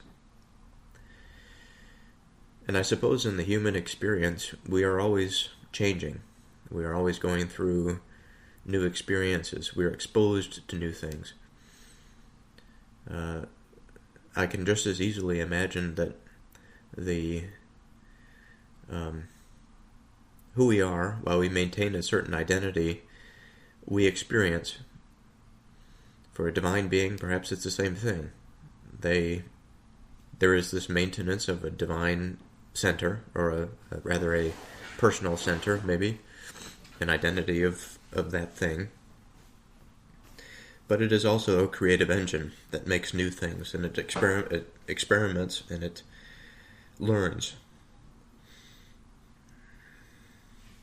And by this sort of infinite experimentation and magnitude of probabilities, there is this cyclical, undulating process of coming into being and then consolidating onto that which is good, however we may define it, or that which is certain, that which is, that which maintains.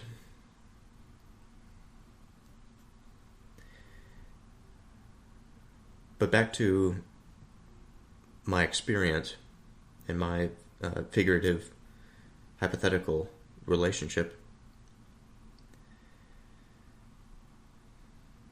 I wonder, in the context of being so close to somebody, to being so intertwined with this person, and I don't mean to have a superficial relationship, I mean to find the depths of someone and to share those depths with our own experience.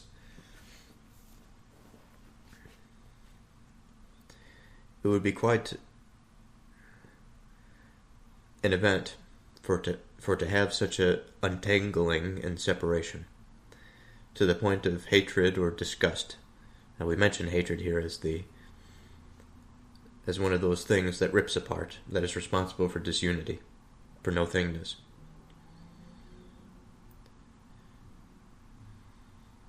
And what comes back into play is beautiful on the reemergence of the untangled web of what was. And I have to wonder, certainly this experience can exist, but it may not be a matter of if it exists. What we're speaking of here is the absolute. Is this a matter of what the top is?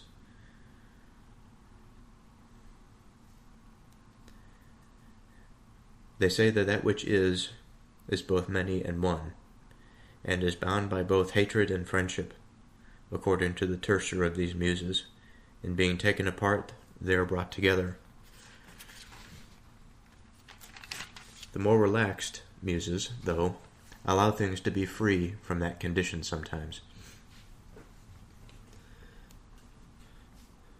So an interesting twist. We now imagine something slightly different. Freed from what conditions exactly? From being bound by two separate things? To be more than two things? They say that all that there is alternates, and that sometimes it's one and friendly under Aphrodite's influence, but at other times it's many and at war with itself because of some kind of strife. So what can we say? One thing I appreciate about where we are is the seriousness in which the role of the gods in the ancient world, a couple of things. The seriousness in which the attention was given to them, the seriousness for which they recognized these patterns, and perhaps the seriousness for which the patterns themselves existed. And it's such a fascinating thing. In one sense, I think of a bit of a lament and feel a bit of a melancholy, because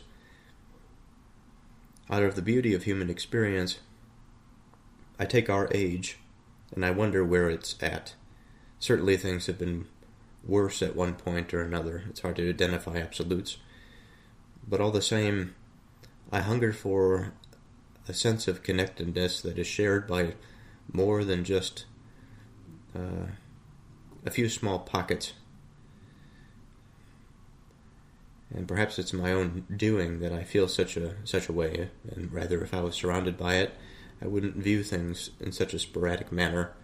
But be that it is as it may, I do think that there is a general cultural sway that has reduced our interaction and our recognition of patterns that,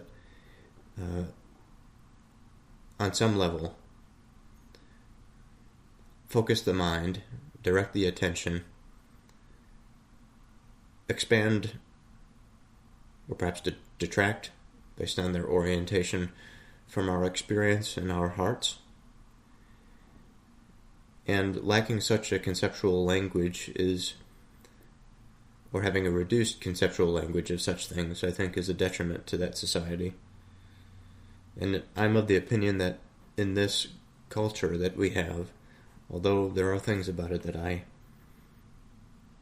enjoy and that I respect and that I value, there are also things for which I know cannot continue and must change in order for us to change. Just like I may see things about myself that I know have to change. Some things are easier than others to sacrifice, but at the end of it, when absolute honesty prevails, and seeing as I can, I know that I know how difficult and how painful it is to sacrifice something that I slowly begin to recognize as no thing, as evil, as perhaps it's something subtle. And such a recognition, although it may find itself there on the level of man and of individual experience, it is something that is common. It is something that can be experienced on a larger scale.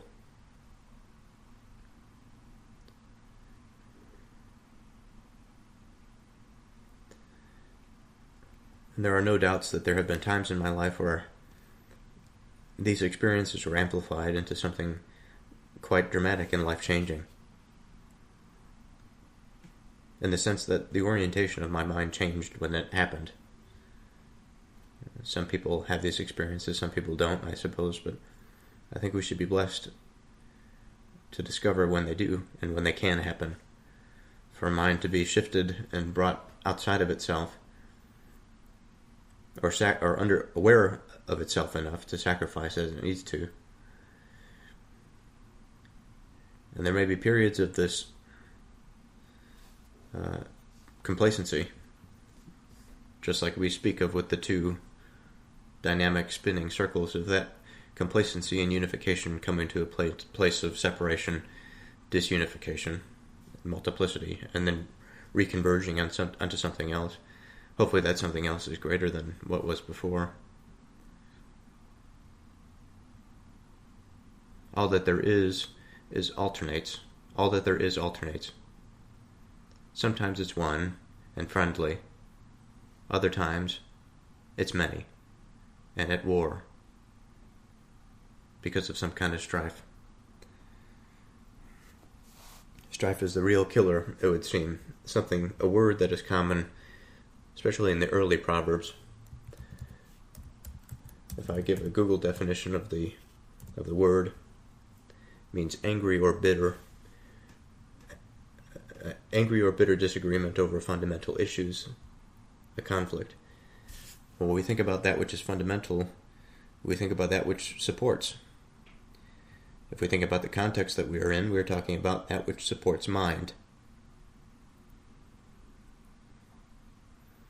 And if that which supports mind is weak, or if something else is introduced to those foundations for which those foundations cannot hold, it needs to be modified, rebuilt.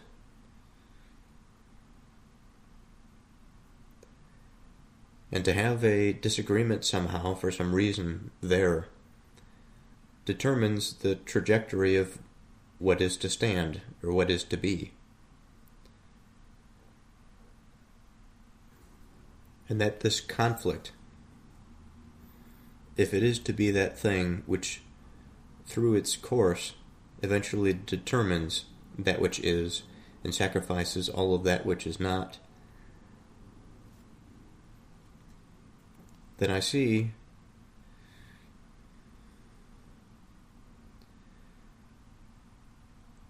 many things, I suppose. I see visions of the afterlife. I see many things moving into absence. I see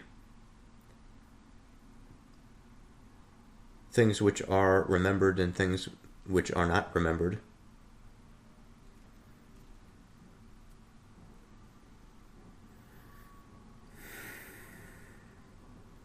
But I also see things that which remain and are maintained and are built upon, that are brought into the secured foundation rather than that which crumbles under its poor attempts and lack of foresight and intuition.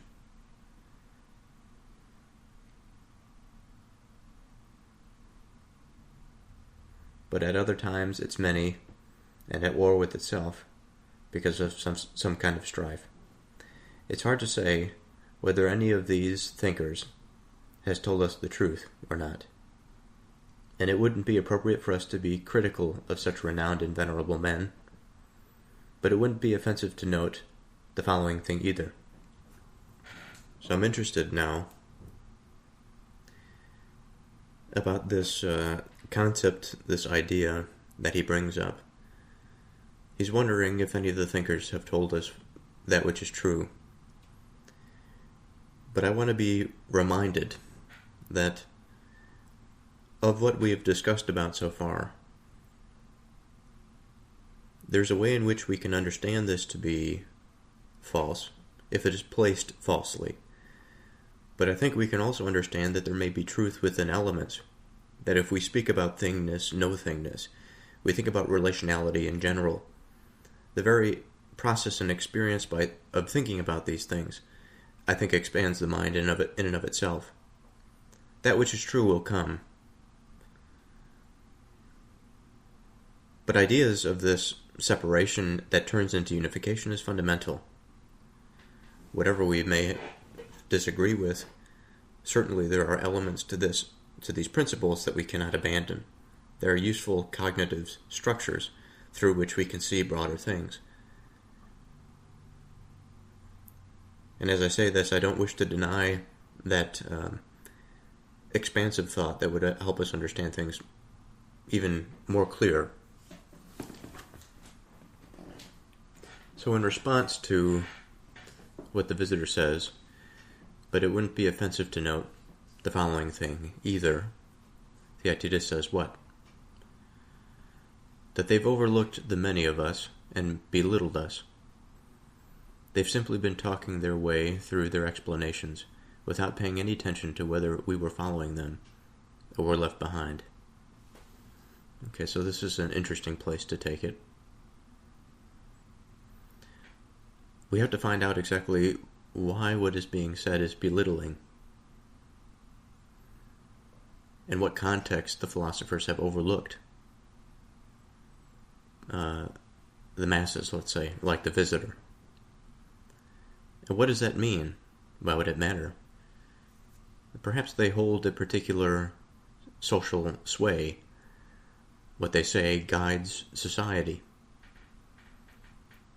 It's like a class of people, this scholastic, or the school, tribe distinctions, the Eleatics, the Ionians, the Sicilians, the type of teachers that the visitor is talking about within these societies,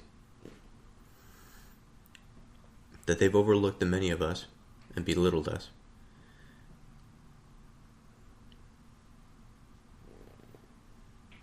Belittling perhaps in the sense that, as he mentions, they've simply been talking their way through explanations without paying any attention to whether we were following them or left behind. And I think that there's plenty of things that can be said about that.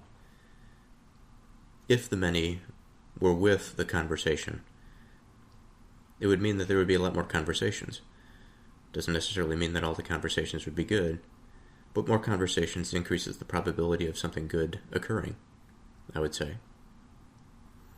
And so perhaps there is this idea, thought of a particular school or class of intellectuals that, like in our day, express these ideas and opinions because of their learning, which is no doubt great and good in many facets. What they have accomplished is not shared with all. And the other question is, well, can it be shared with all? Everybody finds themselves at a different place in life. We can't all be expected to be great philosophers. I think of myself in this context. I think of myself throughout the day, throughout my life, and I know that every day is not the same. I know that even my strongest efforts, I am wholly a man at the end of the day. I am subject to ignorance. I am subject to fatigue. I need rest. I need a period of time when I wake. I must eat. I must go to the bathroom. I must battle with my demons, fight through my existential questions. All of this is a part of my experience. And as I am this sort of Western man that thinks about my civic responsibilities, I have a bit of pain when I recognize that I know that I'm not doing enough. But I also recognize that it is because that I don't do enough, and perhaps the fact that we all don't do enough, that we are falling into this crevice. But as I bring back this philosopher's idea about things that separate but also reunify, that means that this may not be a bad thing, perhaps, because it affords me with the opportunity to rediscover what it means to be responsible and related to a society, to be civil. And there's a lot to be unpacked there. So I think I'm going to end this episode here, and I'll continue next time with part 4.